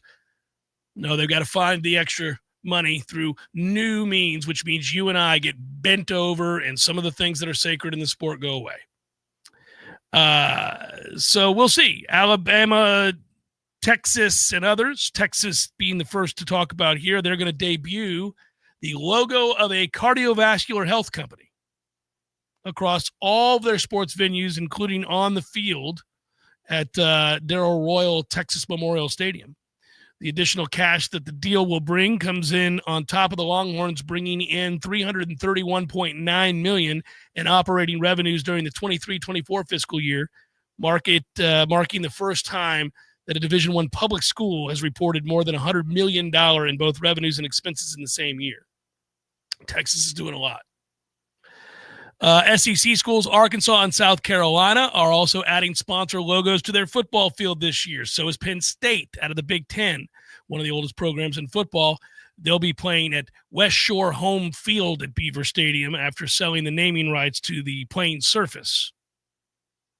That's always fun. The NCAA changed its rules last year. Corporate logos were allowed on the field only at bowl games, sponsored neutral site games, and instances in which a sponsor had purchased naming rights to the field, stadium, or facility. Many schools across the nation, including big brands like Tennessee and, say, Oklahoma State, quickly hopped on the sponsored field logo trend just last year.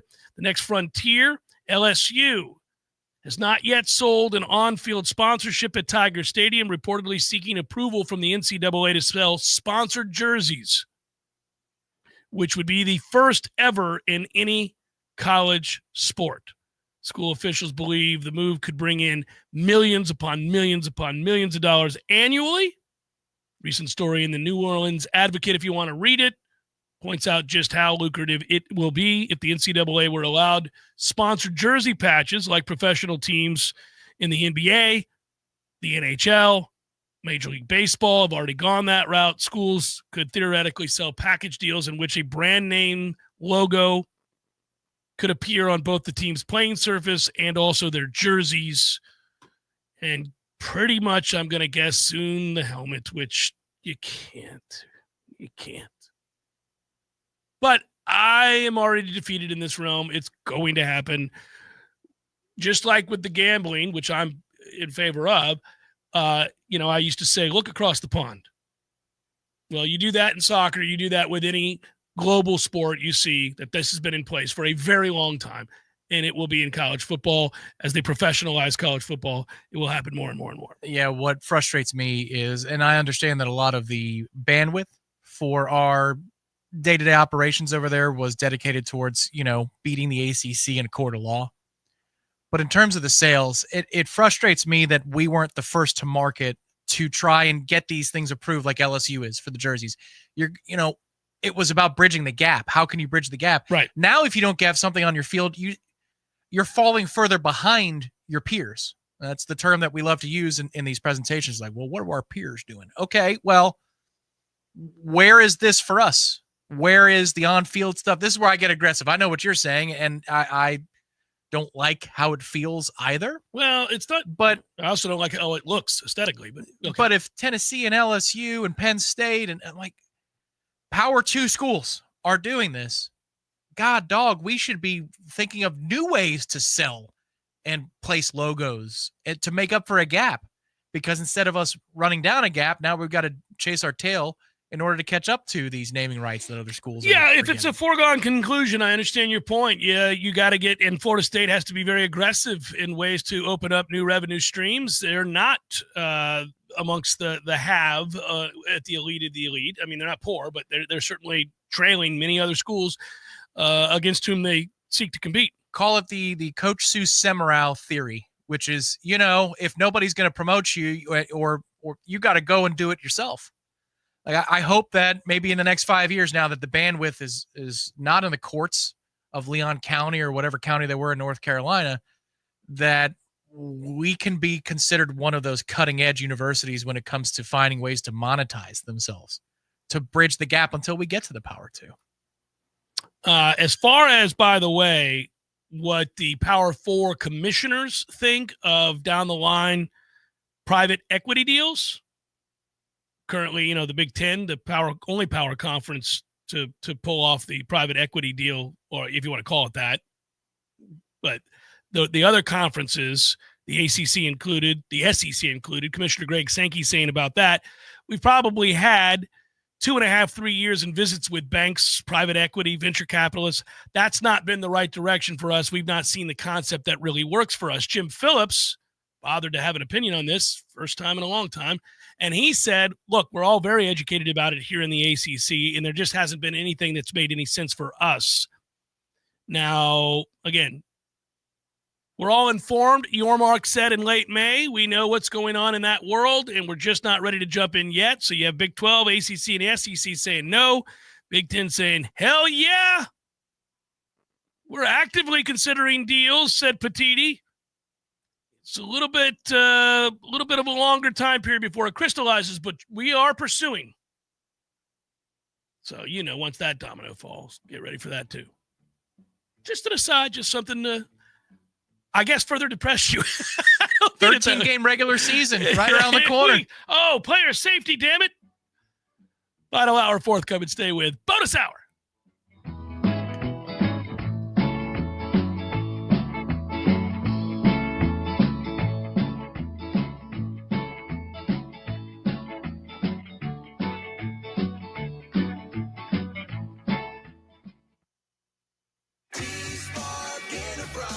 Roofing and construction services. T-Spark Construction.com. We conquer all peaks. We fix those darn leaks. Call 850-766-1340. T-Spark Enterprises. Roofing and construction services. T-Spark Construction.com. License number CCC 1331204. Let's be honest, we all have way too much stuff. Maybe your storage closet is full, your garage is full, or the guest bedroom is a mess. Call Southeast Portable Buildings, 580-6400, or visit them online at southeastportablebuildings.com. For most families, your home is your biggest investment. That's why Joel Higgins built ACL Home Inspections, providing you thorough, precise, and efficient information with same-day, easy-to-read digital reports. Probably one of the most common things that we find is a water heater drain line. It's meant to be plumbed a certain way, and a lot of the times in a retrofit situation where they replace the water heater is a different size. Lots of times they'll say, I had no idea, and it's the home that they live in, and they walk past these things every day. They're not even aware that it's a danger, much less that it's even there. Protect your family's biggest investment. Call ACL. Having your HVAC system operating properly is probably the biggest thing for high temperature events. So I always recommend a service agreement with a local HVAC company that will come twice a year and clean and service your HVAC system. And they can spot problems. Call today, 850-312-8919. Kraft Nissan has 0% financing for 60 months on Rogue, Murano, and Pathfinder. So RAV4 owners, step up to Rogue for a more spacious and comfortable interior and smoother ride. With 0% for 60 months, prices lower than last year. For your next SUV, step up to a Kraft Nissan. Hey, you, can't you read the sign? It says, keep off the grass. Oh, but I just wanted to feel it. Excuse me? I wanted to feel what it was like to have an amazing lawn like you do. It always looks so good, even in the summertime. How do you do it, neighbor? They're called Lawn Johns. They come once a week. Maybe you should give them a call so you can tell other people to stay off your lawn. How's that sound? Ooh, yes. I would love to tell people to stay off my lawn. For the very best in lawn care, call the Lawn Johns at 850-322-2567. Stay off my lawn. Tired of watching baseball score updates on your phone? Get off the bench and head to the CP. The Corner Pocket Bar and Grill is your home for all MLB games in-state or nationwide. Enjoy the coldest drinks, Tallahassee's best wings, and watch your team in crystal clear comfort. And if you'd like to compete, come by Tuesday nights for CP Trivia and Thursday nights for Beer Bingo, where you can walk home with cold, hard cash. The Corner Pocket Bar and Grill, 2475 Appalachie Parkway. Tallahassee loves the Corner Pocket. WVFD Gretna, Tallahassee. This is Real Talk 93.3. More of the Jeff Cameron Show is coming up next. Your sports action update on Real Talk 93.3 with all the latest odds from Vegas. 8th-ranked Alabama laying 13.5 at Florida State on Saturday at Doak Campbell Stadium. 50.5 the total. Florida and Long Island, no early line of that game in Gainesville, but DJ Lagway will get the start at quarterback for the Gators. Quarterback John Wolford among the cuts yesterday with the Jacksonville Jaguars. The former Super Bowl winner with the Rams, not on the 53-man roster for Jacksonville. They're laying 3 against the Carolina Panthers as they open the season Sunday, September the 7th at Everbank Stadium. The Braves today, they're a $1.32 road favorite of the Marlins. Rays laying $1.32 at the Guardian. Score $500 in rewards at the GBank First Bet VSiN Trifecta. Details at vsin.com/GBank. For more sports betting news and information, go to vsin.com. Mike Sennett, Real Talk 93.3. Lowe's knows that no matter your paint project, saving is at the top of your list. That's why when you shop today, you can buy one, get one free. Select Valspar and HGTV Home by Sherwin-Williams. One coat coverage, interior paints via rebate. Shop these deals in-store or online today at Lowe's.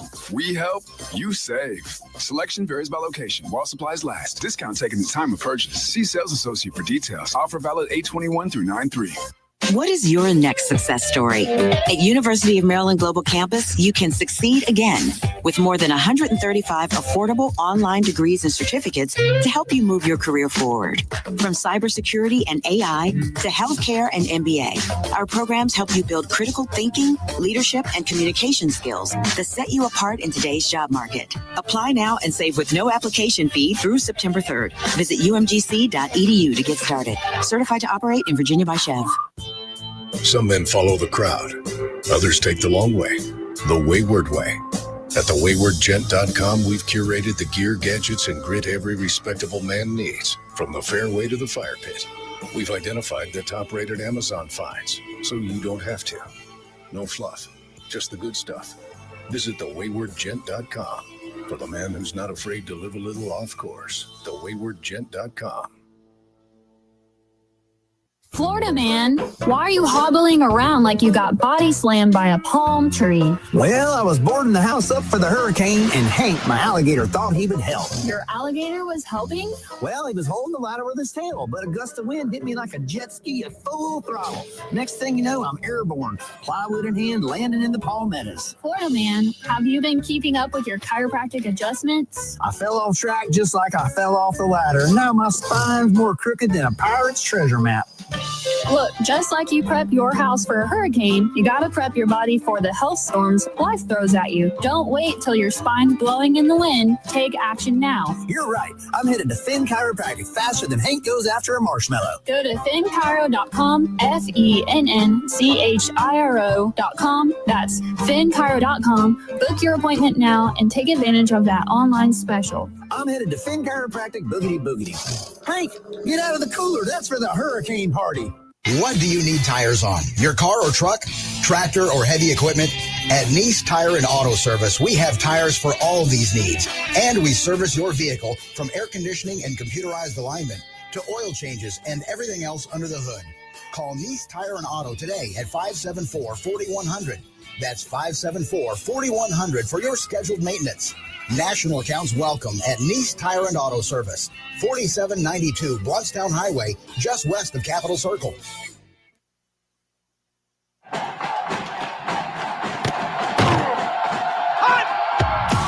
Broadcasting live from Florida's capital city, this is the Jeff Cameron Show, brought to you by Orange Theory Fitness on Real Talk 93.3. Now, stop what you're doing and listen closely. It's time for the Jeff Cameron Show in 5, 4, 3, 2, 1.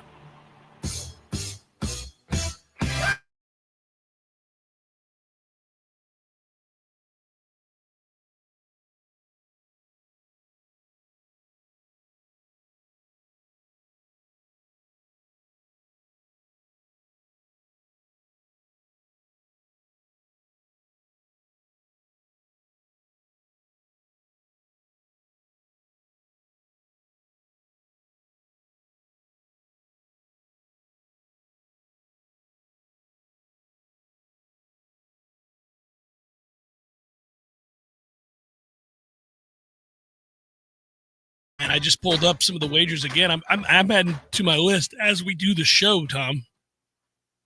I'm adding, not for the show purposes, I'm just adding to my personal card as we enter the evening, sir. Personal ledger. It is. The ledger grows. I'm pleased about it. As does my enthusiasm. I didn't think about it.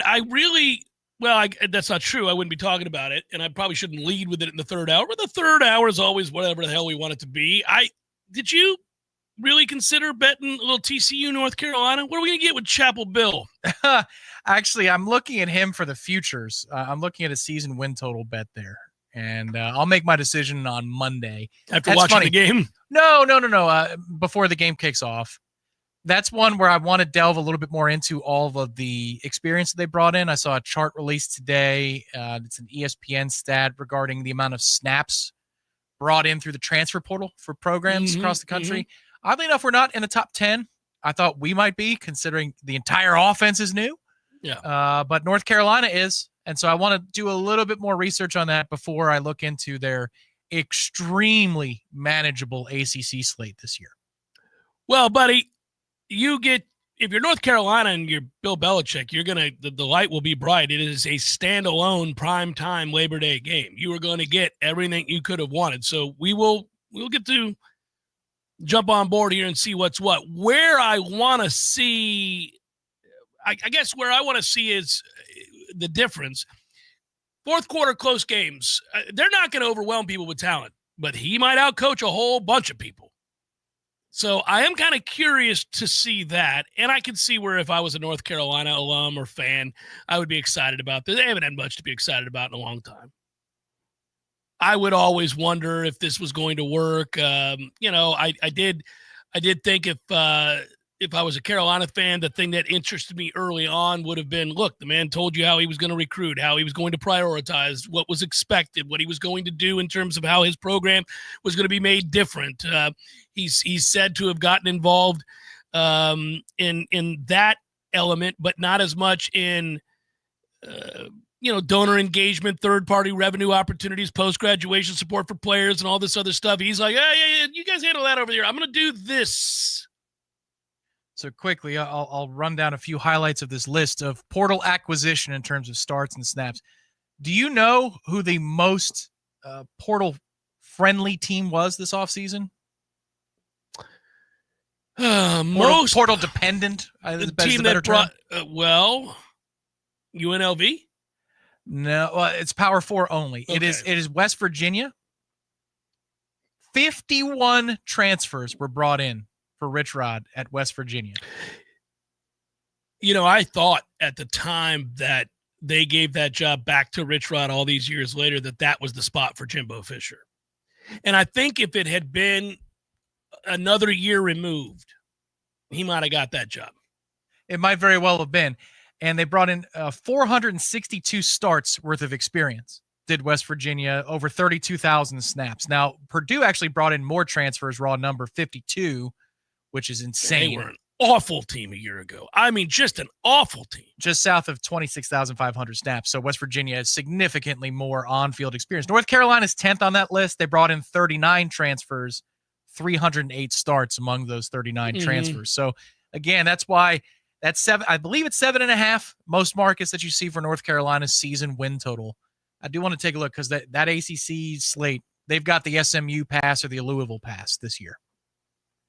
Yeah, and I wonder, the 52 for West Virginia? 51 West Virginia, 52 Purdue. Goodness gracious. Listen, if you're that Purdue program, you got no choice. That was dreadful, and I get it, but I think where the portal's headed, Tom, it is very different in such a brief period of time than it was even 3 and 4 years ago. It is now not the way that you build a program. You can have an impact immediately. You can have success tapping into the portal for sure. But have you noticed that the level of elite talent in the portal has regressed over and over again, over year? You're not seeing nearly the bevy of top-end talent. Hell, the best receiver in the country was in the portal a few years ago that went over from Pitt to USC. We ended up with one of the best defensive linemen in the country, and 2 of them, as it turned out. That's not really happening.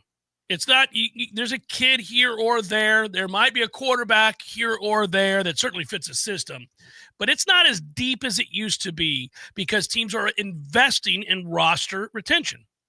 They're learning that, the best way to build a program is to evaluate from the high school ranks, well, develop them, and try to stock depth. Well, I think also the market is somewhat stabilizing. I don't think the market is stable yet, but if you're just talking about what's the going rate for an impact player at X position or Y position, you're starting to get ranges of numbers. Yeah. There was a report released today about what percentage of the $20.5 million rev share in each Power 4 conference is spent at which position group. So the ACC spends X percent on its quarterbacks while the Big 12 spends a different percent. We're starting to get that information that we have so sorely been looking for, which is more transparency about how much does it cost to go get a receiver on the market? How much does an edge rusher in the market cost? How much does a 5-star cost out of high school? As this thing normalizes and regulates a little bit more, yeah, you're right. The grass won't always be greener. The only reason the kid would leave is not necessarily for more money. It'll be incremental, but it would just be for a new situation because they're unhappy where they are. Yeah. And as they get a better handle on all of this, such as how many portal windows there are, we go from 2 to 1, how much money you can make, how many times you can transfer. I would really like them to get a handle on that as well. But I think most of us yearn for some of that structure that you're describing, just because I do think that deep down, I mean, we all watch NFL. Well, a lot of us watch NFL Sundays. Obviously, the numbers bear that out.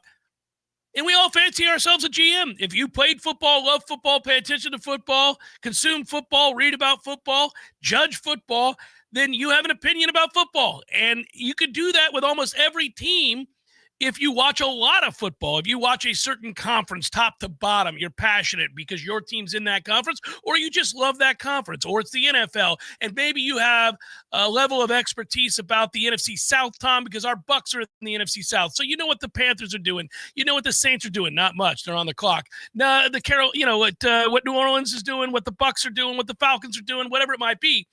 You'll have an opinion on who they should draft, why they should draft them. You'll have an opinion on where their money should be spent of that cap that you're aware of and the number that they're at. We all know how much dead money teams have. We all know where they are weakest and where they can spend. We're going to do that in college football. You're going to start looking at what percentage of your rev share money is being spent where. We're all going to be somewhat GMs again. If you see a dollar amount that doesn't seem to line up or make any sense with that salary or for that room. So if 22% of your budget is being spent on, say, tight ends, you'd say, we're allocating way too much money to that tight end room.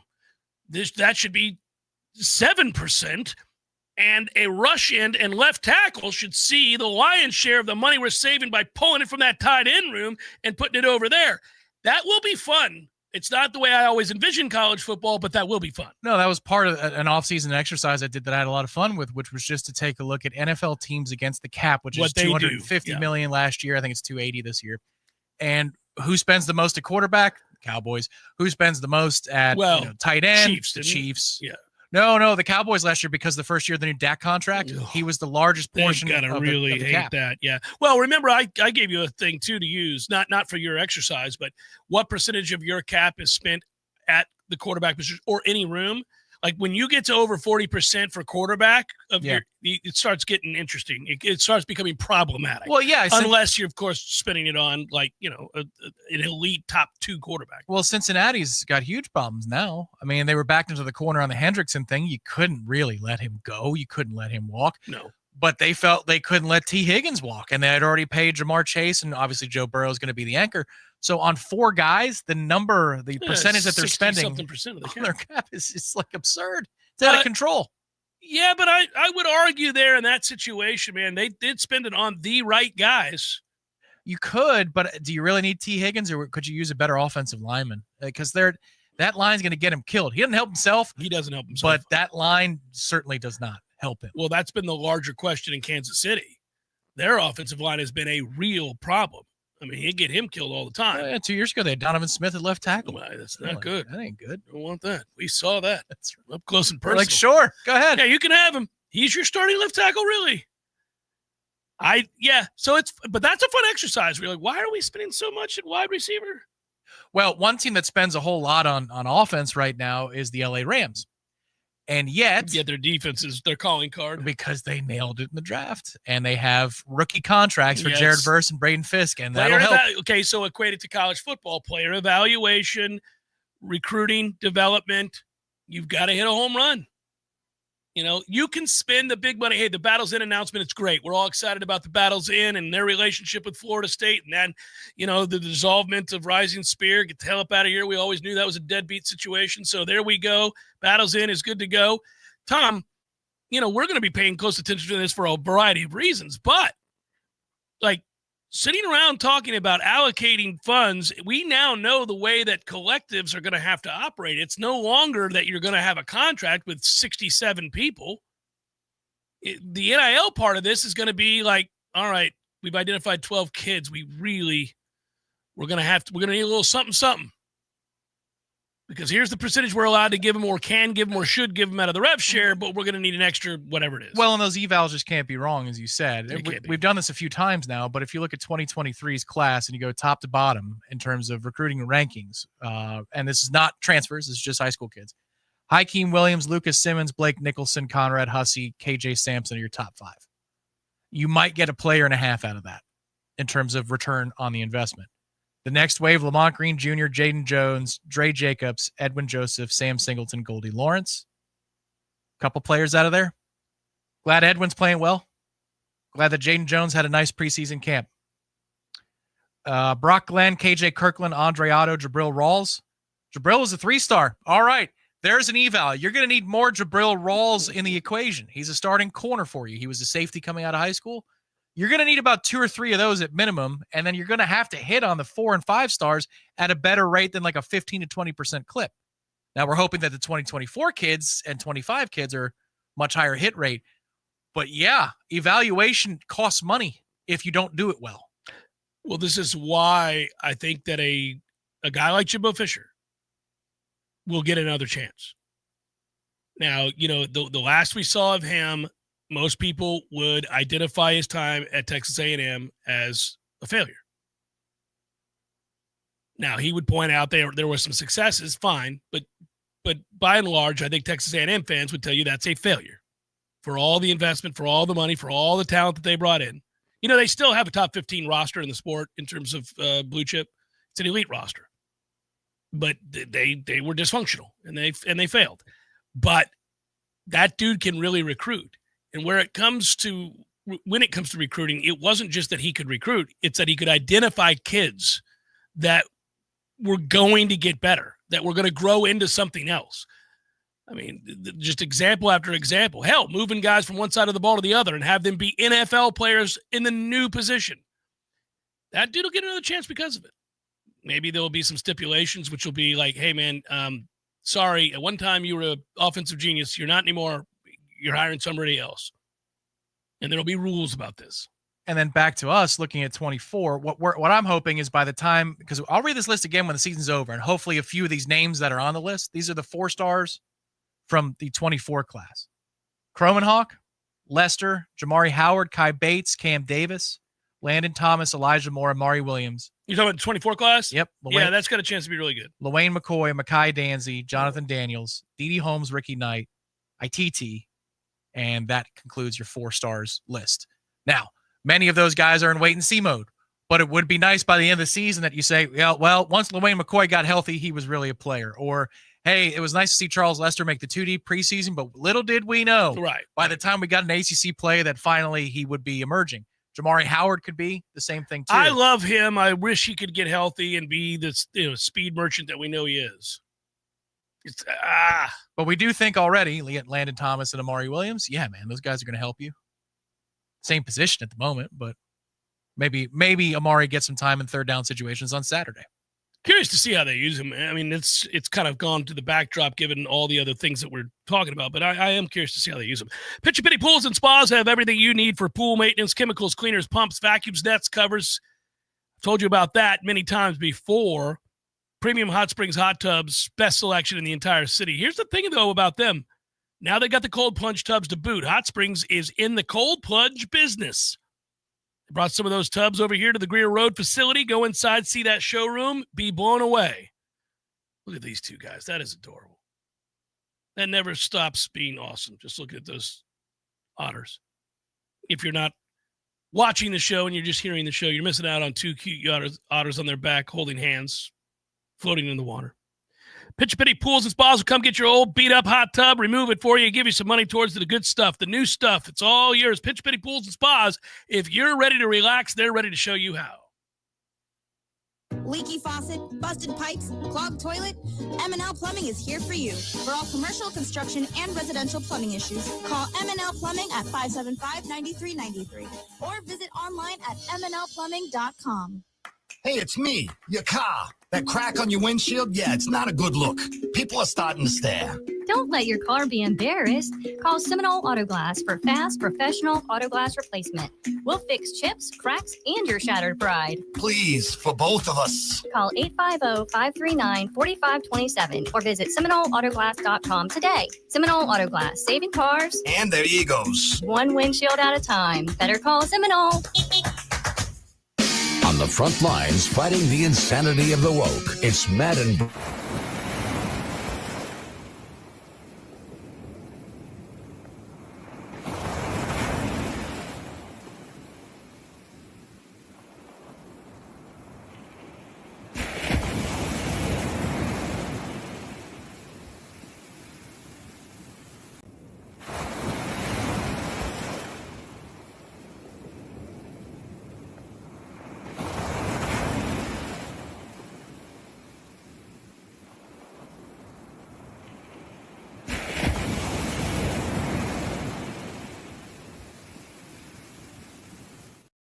Innovation. Swain Pools and Spas is Tallahassee's pool everything store. Whether it's a deep clean, a resurfacing, or a full refresh, Swain's team will have you swimming, not skimming, in no time. Make a splash this summer and have a Swain summer. Find out all the ways Swain Pools and Spas can upgrade and maintain your backyard. Online at swainpools.com. That's swainpools.com.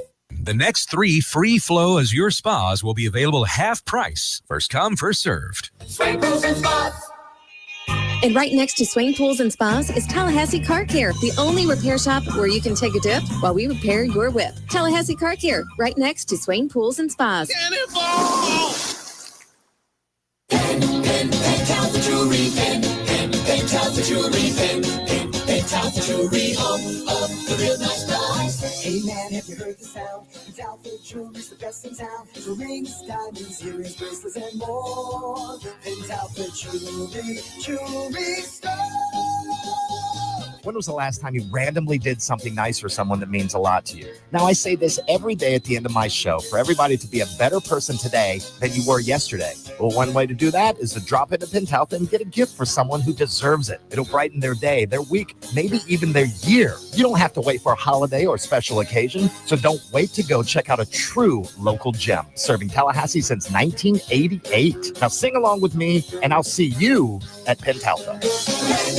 Pentalta Jewelry, Pentalta Jewelry, Pentalta Jewelry, oh, the real nice guys. The Kings of the Swamp. Falls loose at the 38. Gators got it. Wow. The season begins Saturday, August 30th. When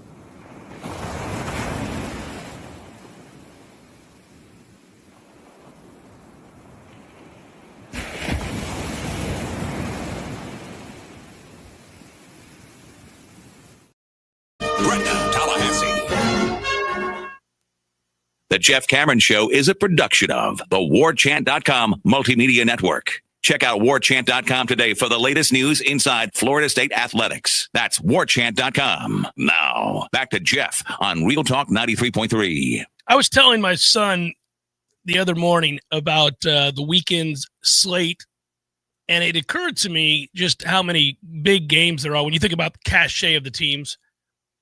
And I remember thinking at the time, like, golly, there's a stretch of a long period of time where you'd say, if Florida State and Alabama play, that's as big as it gets.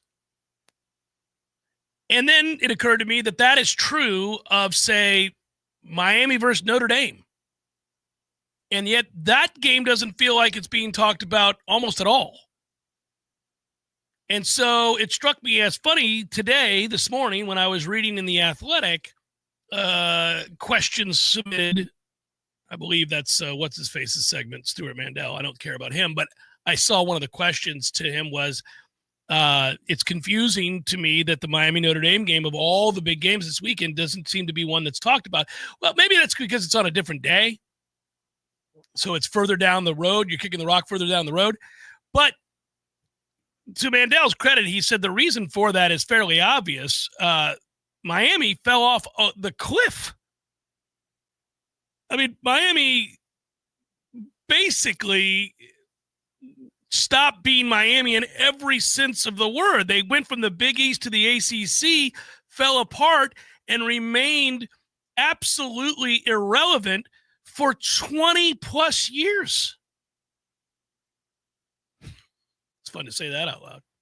And it's just so true. And it feels like when you tell people who love Miami about that fact, their face does a weird tick. Like, 5 rings, man. Well, yeah, that's the VCR thing. But, I mean, look, Notre Dame went through a really tough stretch. You know, they were uninteresting. Bob Davie, Tyrone Willingham, Charlie Weiss. Brian Kelly saved that program. Brian Kelly took that program to the BCS title game. Now, they were completely outmanned by Alabama, but he took a program that was thought not being able to compete to the national championship game. That he did great work. And they became relevant again. While he was doing so, Tom, can you believe that was in 2012?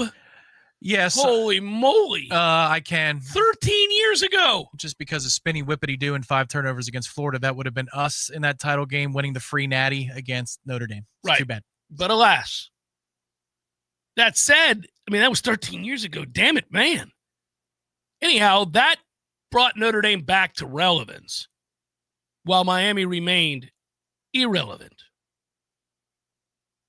The cloak of indifference donned by Miami and the rest of the nation viewing them. They hadn't fallen as far as Nebraska, but pretty close. Now, unfortunately, they appear to be showing signs of mattering again. They certainly mattered last year. Didn't make the ACC championship again. Didn't make the playoff again. But they won 9 games and they mattered. They played in a lot of thrilling games. Had ACC officials back them up in a way that we've never seen around these parts to some of the key moments of those games. That's true. A lot of thrilling moments. Yeah, the Virginia Tech finish was something to behold. 2 years ago, it almost bested 2 years ago Georgia Tech, but I don't think anything will best Georgia Tech Miami from 2 seasons ago. That play, I'm not taking a knee and then having that happen is one of the greatest things I've ever seen. So, we're he's going to have to overcome that for a long time, but he does recruit. They do have good players. We'll see. What's Carson Beck? That game, though, back to my original point, is fantastic. It's as good as we have on the slate. Clemson LSU is high on my list. Notre Dame Miami, very high on my list. Obviously, Texas Ohio State. This is it's when you say this to somebody who's very young, who's 17, or my youngest son who's 15, it doesn't resonate as much. And that's what spawned this, was me going, God, do you realize how big a game Alabama, Florida State should be? Like, if you knew the history of these programs, if you lived through the history of these programs, you'd be like, this is massive. Now it's not as massive because we haven't done our part or didn't do our part a year ago. It would be. If we had another great season, it would be. That's one thing. As you get older, you lose the perspective of, say, even a student. 2007, we weren't any great shakes. No. Neither was Alabama. Now, they had Saban, and it was his first season. And it all took off from there. So it was the promise of what he'd accomplished at LSU. National championship. It's a weird thought. Mm-hmm. He hasn't established himself at Alabama yet. So can he do at LSU? Can he do at Alabama what he did at LSU? That game was huge. It was over in Jacksonville, but that game was, as a student, I can remember the magnitude of that game and how crazy it was. Well, I remember my buddies taking a limo over and drinking all the way over so that they could take the limo back. And then the Cody Fag touchdown and Florida State beats Alabama. They drank all the way back in the limo back to Tallahassee and then tried to call me and they could barely speak. As one would if they had a limo both ways to that game. Really and cool. Then the landing was still open in those times. Yes, and a lot of trucks with pregnancy test kits and cigarettes. Yeah, that's good old Jacksonville. The landing. Wings. You guys want to go to the Hooters? It was the last thing I really remember about the landing and hanging out there was watching Phil Mickelson miss a 2-foot putt in some tournament when I was standing next to. It was a New Year's. Was it a New Year's? Could have been West Virginia 2010. Yeah, I think that had to have been 2010. it. Yeah, Phil missed a putt from like 2 feet. Maybe even less than that, like a foot and a half. What tournament would that I don't know, but he missed it. And I remember going, oh, Phil. And we were drinking at the bar. I couldn't believe it. I turned to Matt Britton and I was like, dude, Phil just missed a 1-foot putt. Well, no Hall of Famer has missed more putts inside of 3 feet than Phil Mickelson. I would argue Tom Watson. No. Come on, Tom Watson was the king of the 3-foot miss. Oh, man. Well, I'm just saying, there's a lot of guys like, hey, by the way, oddly, Scotty Scheffler will miss his fair share of 2.5 3-foot putts. He better not in 4 weeks. I'm just saying he's so good that we forget this, but every now and again he has those weekends where you're going, oh, damn. Hey, it happened last weekend. Hey, Scotty, you stop it. You stop it. But Tom, for a month and a half, he led the tour in strokes gained putting. So the man misses a 3-foot putt. You're like, hey. Yeah, that's right. Yeah. Look, though that month doesn't matter to me. 3 days every 2 years. Get it right, Scotty. Well, I don't worry about Scotty. There are other members of this team where I'm 2 fingers to my eyes, 2 fingers to you, Colin Morikawa. Yeah, let him drive the cart. Sorry ass. Let him drive the cart with his sorry ass. Yeah. With the earpiece in. Oh, excuse me, Captain Keegan. Here's what's going on the 6th. That's a great role for you, Colin. Captain Keegan. Can you imagine somebody addressing somebody? It's the Ryder Cup. You're like, Captain Keegan. Captain Keegan. Captain Keegan. Burnsy made his putt. We're 2 up through 3. Thanks, Colin. Yeah, I knew I had you around here for something. Proud to be here. Captain Keegan.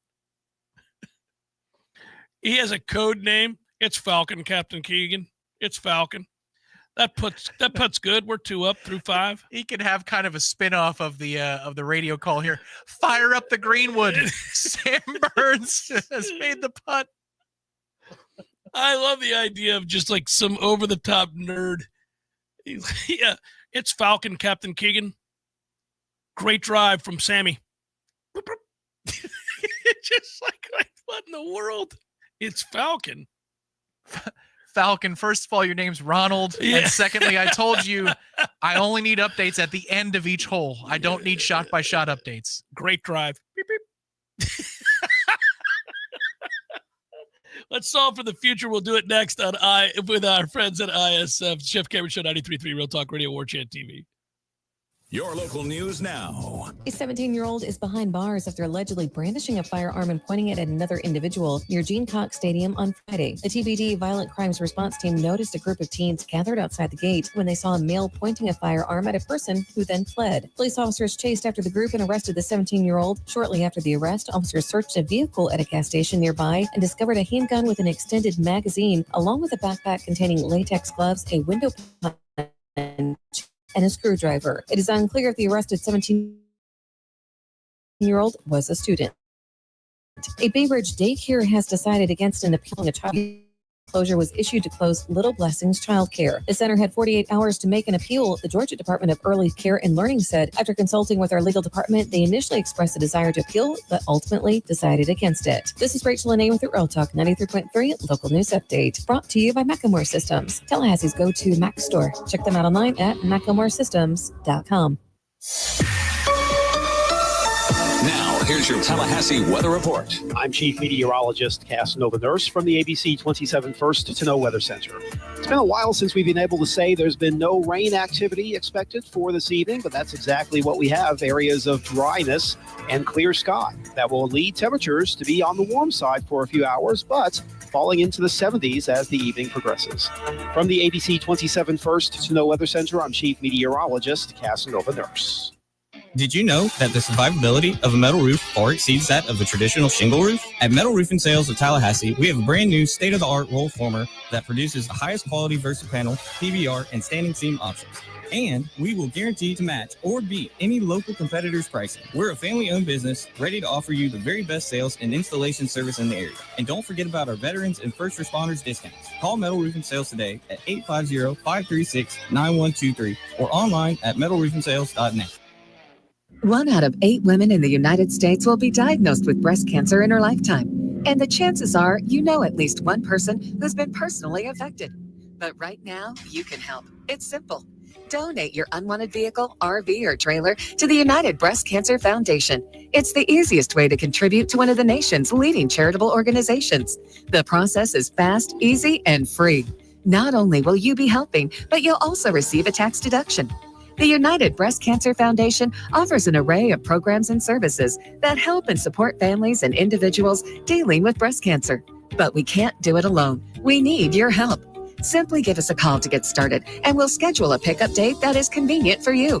If you have any questions you would like answered before initiating the donation process, please feel free to call us toll-free at 800-357-0045. That's 800-357-0045. 800-357-0045.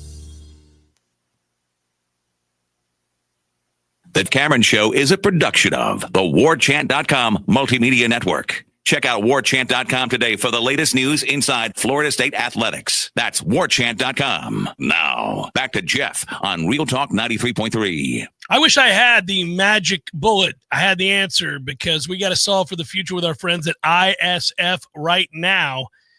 And it's got to be Florida State, Alabama that we're trying to solve. I don't think we're going any other route. It is Redemption Thursday. We can go back over those games, and I think I solved everybody's future with those 10 picks. No, there's no other choice.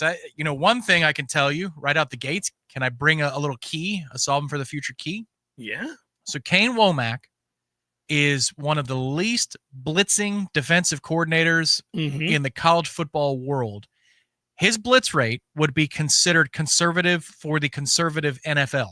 It is akin to, in drop-back situations, Vic Fangio in the NFL, who is notoriously conservative on bringing 5 or more rushers.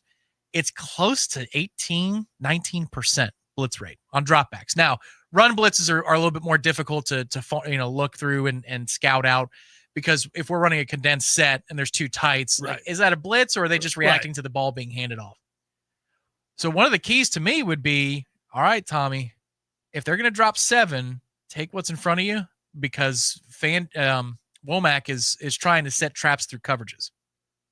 I just really wonder, that number and those percentages would matter, I think, much more if we were going to feature any sort of drop back pass game. I just don't know how much we're going to do that. Well, what I'm saying is, in those key moments when you're off schedule and you're in 3rd and 6 or 3rd and 7 and you got to make a throw, I don't think it's going to be down the field, because he's playing coverage. He's not going to bring pressure. If he does, he's breaking tendency, but it's 1 out of 5 at best that in an obvious passing situation, he's going to bring 5 or more rushers. Did you find the percentage of times that he's in man? I did not. I care about that, Tom. Let's see if we can find it. They play more zone now than they used to. But it's not pattern matching Nick Saban either. No, it's in fact, it's got enough variety that I think us going against Tony White's defense is good prep. That won't always be the case. There'll be some opponents that run a 4-2-5 and run Fuller system of press man, and we won't be trained up for it because we're getting all this weird stuff. I think the Tony White training actually fits okay. I really wanted just opportunities for him to run wild, and it would have been a green light situation from Gus to Tommy. Like, hey, if they're in man, they turn their back, go. Unless it's wide open, go. Because that's really, you want him getting past that first level and letting him showcase that, obviously, that elusiveness and that extreme athleticism that he has. That's the thing that he's gonna have to have some hidden plays, things that you don't draw up where you go, oh wow, that's a game changer. He just ran 38 yards on 3rd and 9, that kind of a thing. Well, what's difficult too, I found some numbers on Womack and what he does in terms of how often he has 7 in the box, which is that's kind of more aggressive these days. Usually it's 6, and how many times he has 8. But there's no reliable way to take that data, because you don't know what the opponent is doing and what they look like formationally to dictate how many guys are around the football. So unfortunately, that stat is meaningless. I could throw it out there. It's about a quarter of the time on against rushing attempts that Kane would have 7 or 8 guys in the box, but you don't know. They could be playing a bunch of teams that just decided to load it up and run the football, and so that's what the matchup would dictate and demand. It's such a weird game, because I think before we ever get bogged down by what are they going to be in, what are we going to counter with, any of that stuff, I'm going to spend the better part of the first 2 possessions for each team just looking at the physical. Can we, because all strategy goes out the window if somebody dominates the line of scrimmage. At that point, I mean, it doesn't completely, because obviously it spawns desperation, so it's going to dictate terms and what you do next, and that will involve personnel maneuvering. But you get my point. Like, if you're just not capable, then this is a moot point. But if you are, and you're hanging in there with your starters at the very least physically, well, now all that stuff that we're talking about schematically matters. I agree. I do think the one caveat to look for is when our defense is on the field, it's not necessarily for us. Our goal isn't to line up and just push them back. No. We're trying to confuse, and obviously the stunts and all the things across the face. Angle, leverage. All that. Yeah. All that well, they have to do that. He wants to do that anyhow, but they have to do that given their personnel deficit. Right. I don't think there's any doubt that, look. So you could win the line of scrimmage without being the stronger physically group. That's what Tony White's charge is. It's not ideal. Yeah, it is not. No. But yes, that's what they're going to have to do. They'll have to do that frequently. They'll have to do that when they play Clemson. They'll have to do that when they play Miami. And that's what Tony's had to do his whole career. I wonder what Tony's going to do when he has better players someday. What's he going to do when he's got a bevy of physically dominant players? Would be nice if Darrell Jackson lived up to the billing and Jason Jenkins played healthy, and I mean, because you've got to start. He's getting the start. Well, what I'm saying is that there's getting the start, and then there's he looks good. Yeah, I don't think we'd play him if he didn't have a real spark to him and a real jump to his step. I mean, I think they had to test him hard to bring him back on and list him as a starter. I tend to agree, given what these defensive linemen in this scheme are being asked to do. There's a lot of movements for the lower leg, and the group they're going against. Yeah, yep, yeah. He's got to have some what for to him. But maybe Tony has the beginnings of the question you're asking, because if Darrell and Jason are good, I'm not mentioning James Williams right now because I'm talking about first and second down.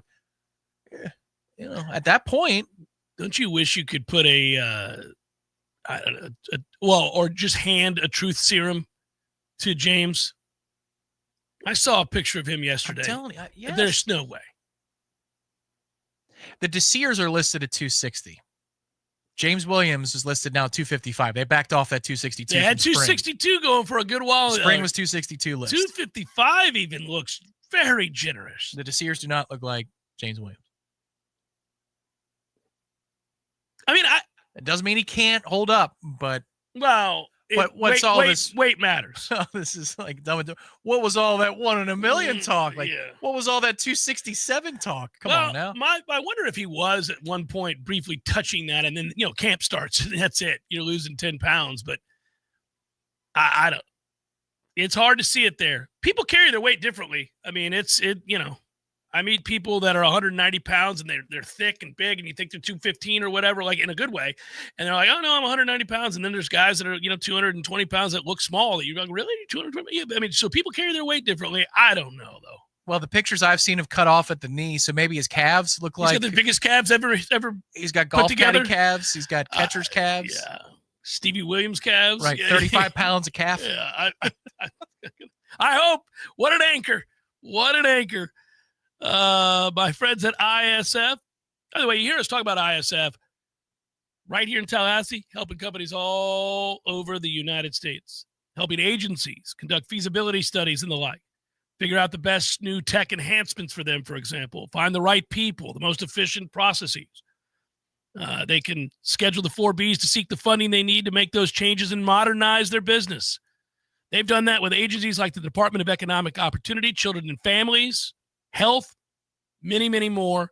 We've worked with them not only in our collaboration here on radio to tell you about what they do, but obviously it means a lot working with a group that has worked with so many of the people that we work with, Second Harvest of the Big Bend, Florida Department of Health and Child Care, Guardian Ad Litem.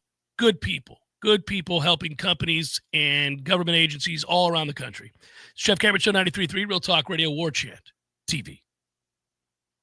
Hey everybody, this is Shannon Young with Cross Country Mortgage. Been in the industry now for 22 years. I just made the move over to the nation's largest retail lender, Cross Country Mortgage, here to serve you in 7 states, including Florida, Georgia, Alabama, the Carolinas, Tennessee, and the state of Texas. Here to offer better service, better rates, and if you were thinking about buying, or if you've been on the fence and been waiting to call me, now is the time. You can still find me at loansforknowles.com. That is, again, loansforknowles.com. I've helped thousands of fellow Knowles get into their dream home, and I can't wait to help you get into yours. Give me a call today. I'm at 954-369-6171, or go to loansforknowles.com. Again, that's 954-369-6171, and that's loansforknowles.com. Equal housing lender, NMLS number 373031. Hey, Jeff, what's up, buddy? I was just thinking, I never tell you that when you grow up, one of the things that you'll miss are the games that you created with your friends in the neighborhood. Oh, good days. So I would have my buddy come over, and then we'd make up these games that were kind of like a hodgepodge of every game that you've ever played. Kind of like the bikes we built. Correct. Yes. And it's a grand experiment.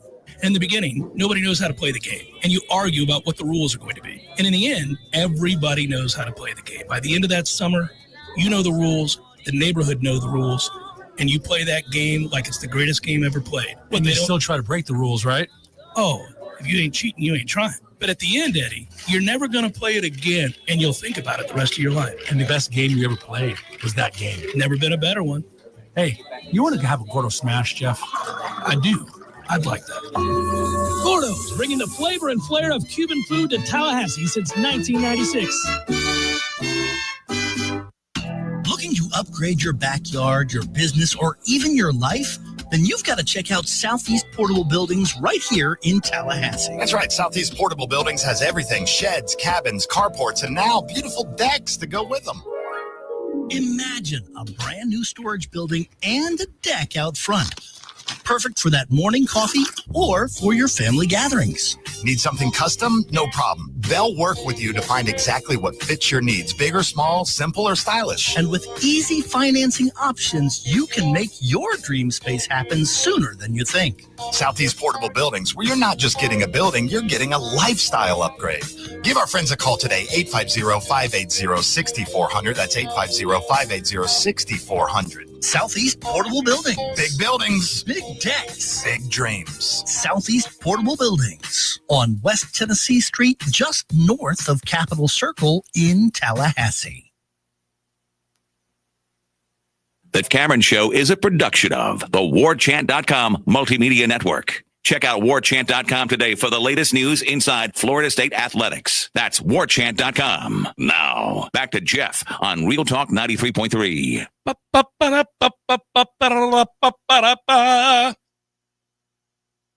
You all right? Yes. You'll be getting a text. Uh-oh. Something good? It's not breaking news of any kind. This is behind the curtain stuff. You scared me. I don't want to scare the people. I heard myself too. Sorry, folks. Didn't mean. Yeah, we were all like, "What is happening, Tom? Is there bad news?" I get worried about that. Well, listen, I'm more concerned right now about the wagers that are there. If you would, before we say goodbye, make sure that you post, if you will, the picks, and I'll go back through. Ah, yes. Redemption Thursday. The hour 3 reset. Yeah, well, we haven't done it. USF plus 5.5. That is right nearly upon us, guys.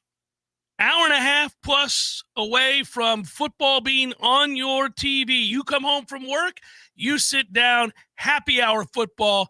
Your boys got USF plus 5.5 against Boise State. Akron plus 5.5 against Wyoming. Hit the sounder.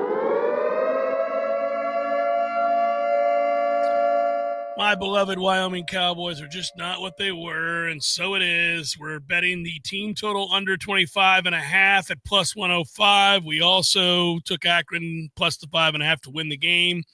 Tulane minus 5.5 against Northwestern. There we go. Georgia Tech minus 4.5 against Colorado. Really looking forward to that game. Miami of Ohio is catching 18.5 against Wisconsin. That's too many. That's too many. UNLV every week until they prove me otherwise. I'm betting against their defense. That means team total. Oh, not team total. That means over in that game against Sam Houston.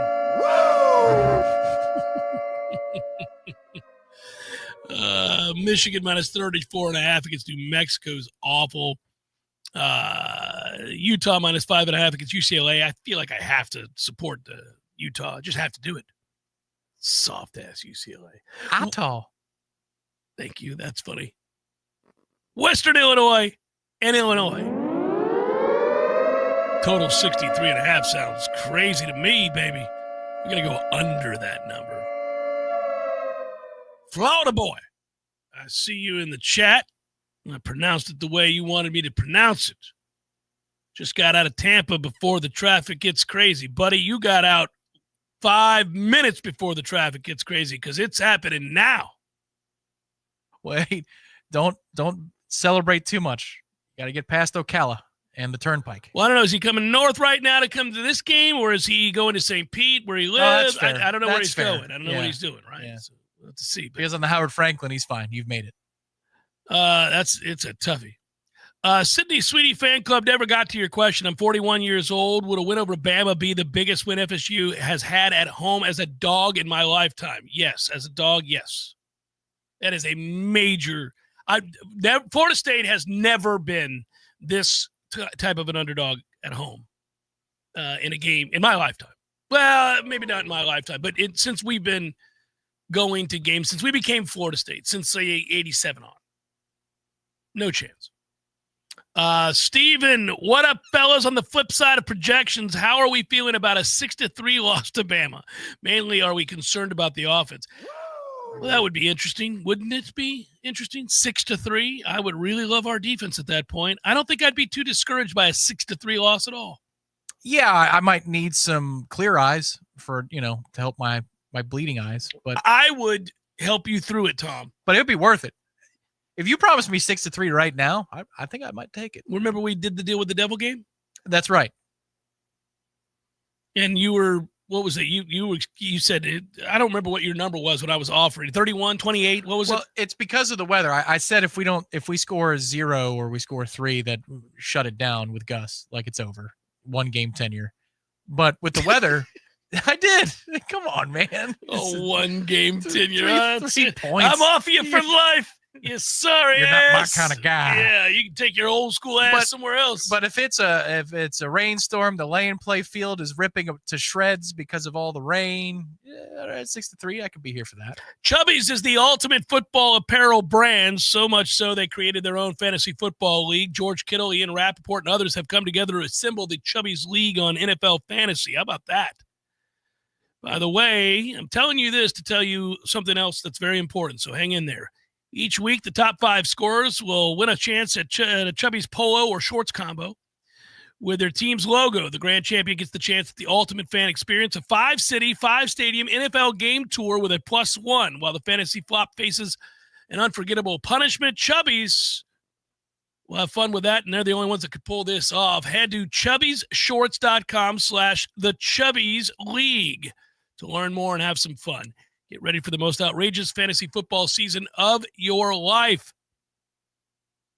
And would you look at that? Folks, for a limited time, our friends at Chubby's giving our listeners $10 with the promo code JCS at chubbysshorts.com/JCS. That's $10 off your order with the promo code JCS, and that includes the NFL collection. Support this show and tell them that we sent you. Express yourself, level up your game day wardrobe with Chubby's. There you go. Promo code JCS. Do it. $10 off your order. All right. Probables time. Tom, both our teams won yesterday. Yay, our teams. We did. I think there's one more quick from C-Hoop in the chat. Oh, I missed. Sorry, you C-Hoop. I missed you. C-Hoop. Jeff and Tom, what are your favorite games to go back and watch before each season starts? My go-tos, 2013, 2014 Natty, 2013 Clemson, 2016 Ole Miss. You know, that 2013 Clemson game, there's a famous video on YouTube narrated by somebody you might know, predicted, just shows that were chopped up and put in there by a listener of the show with yours truly doing the predicting. 2010 Florida. That was such a 31-7. Yeah. That's a really fun moment. I don't watch a bunch of games in the off season, and I don't watch any games like in the last couple of days. I haven't gone back and watched any Florida State games. That's not my practice. They're etched indelibly. I remember them. I can just call them up, Tom, in my head. Anytime the national championship comes on, I turn my head away from the final catch because I have such a visual and visceral memory of Kelvin's catch and the official walking up and taking an extra 2 seconds to put his hands to the sky. I don't want the TV copy to replace that in my brain. Right. So that is one play I never, ever watch when it's on TV. The rest of the game, though, I can watch, no problem. I don't go back and watch a lot. If we're on when I'm flipping around and it's a great game, I'll watch. It would probably be a Florida State-Miami game is what it would be. One, obviously, that we won. Cue it up, sir. Here we go. It's time for, how you say, with the pitching, probables? 6-4 in Milwaukee right now. Arizona has the lead. Nabil Crismat starting for them. Colorado and Houston's tied at 3. By the way, before I tell you that, Jose Quintana pitched for the Brewers. That creep can roll, but not today. Kyle Freeland, Jason Alexander. Pirates Cardinals will tie it at 1. We already won the season series no matter what happens in that game, St. Louis, with your 16,000 fans. Braxton Ashcraft started for the Buccos. Miles Mikolas for the Cards. Yes. Cubs Giants, Shota Imanaga. Logan Webb going for the Giants.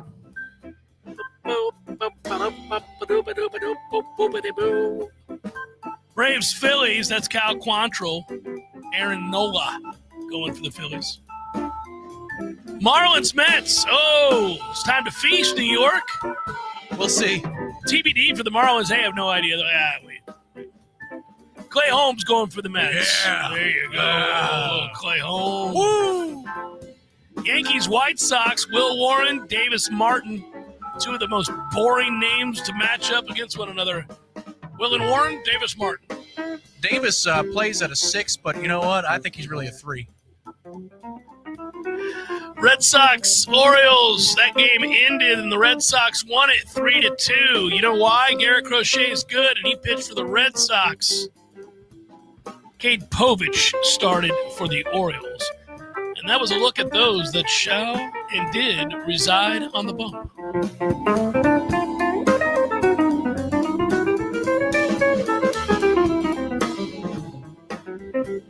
Yeah, let it fly on that snare. Let's go. Well, leaves plenty of bartenders. 5:30 will be here in an hour and a half, and you're damn right. You're watching Boise State and USF, and you're thinking to yourself, I think Cameron took USF plus the points tonight. I did. Come on, USF. I've cheered for you very little in my lifetime, but tonight I'll pretend I've got a USF Bulls cap on. Good work, Tom. We're done at 59, right? Yeah, and some seconds. We let the people hear the music. Well, let them listen. We're out of here. Peace.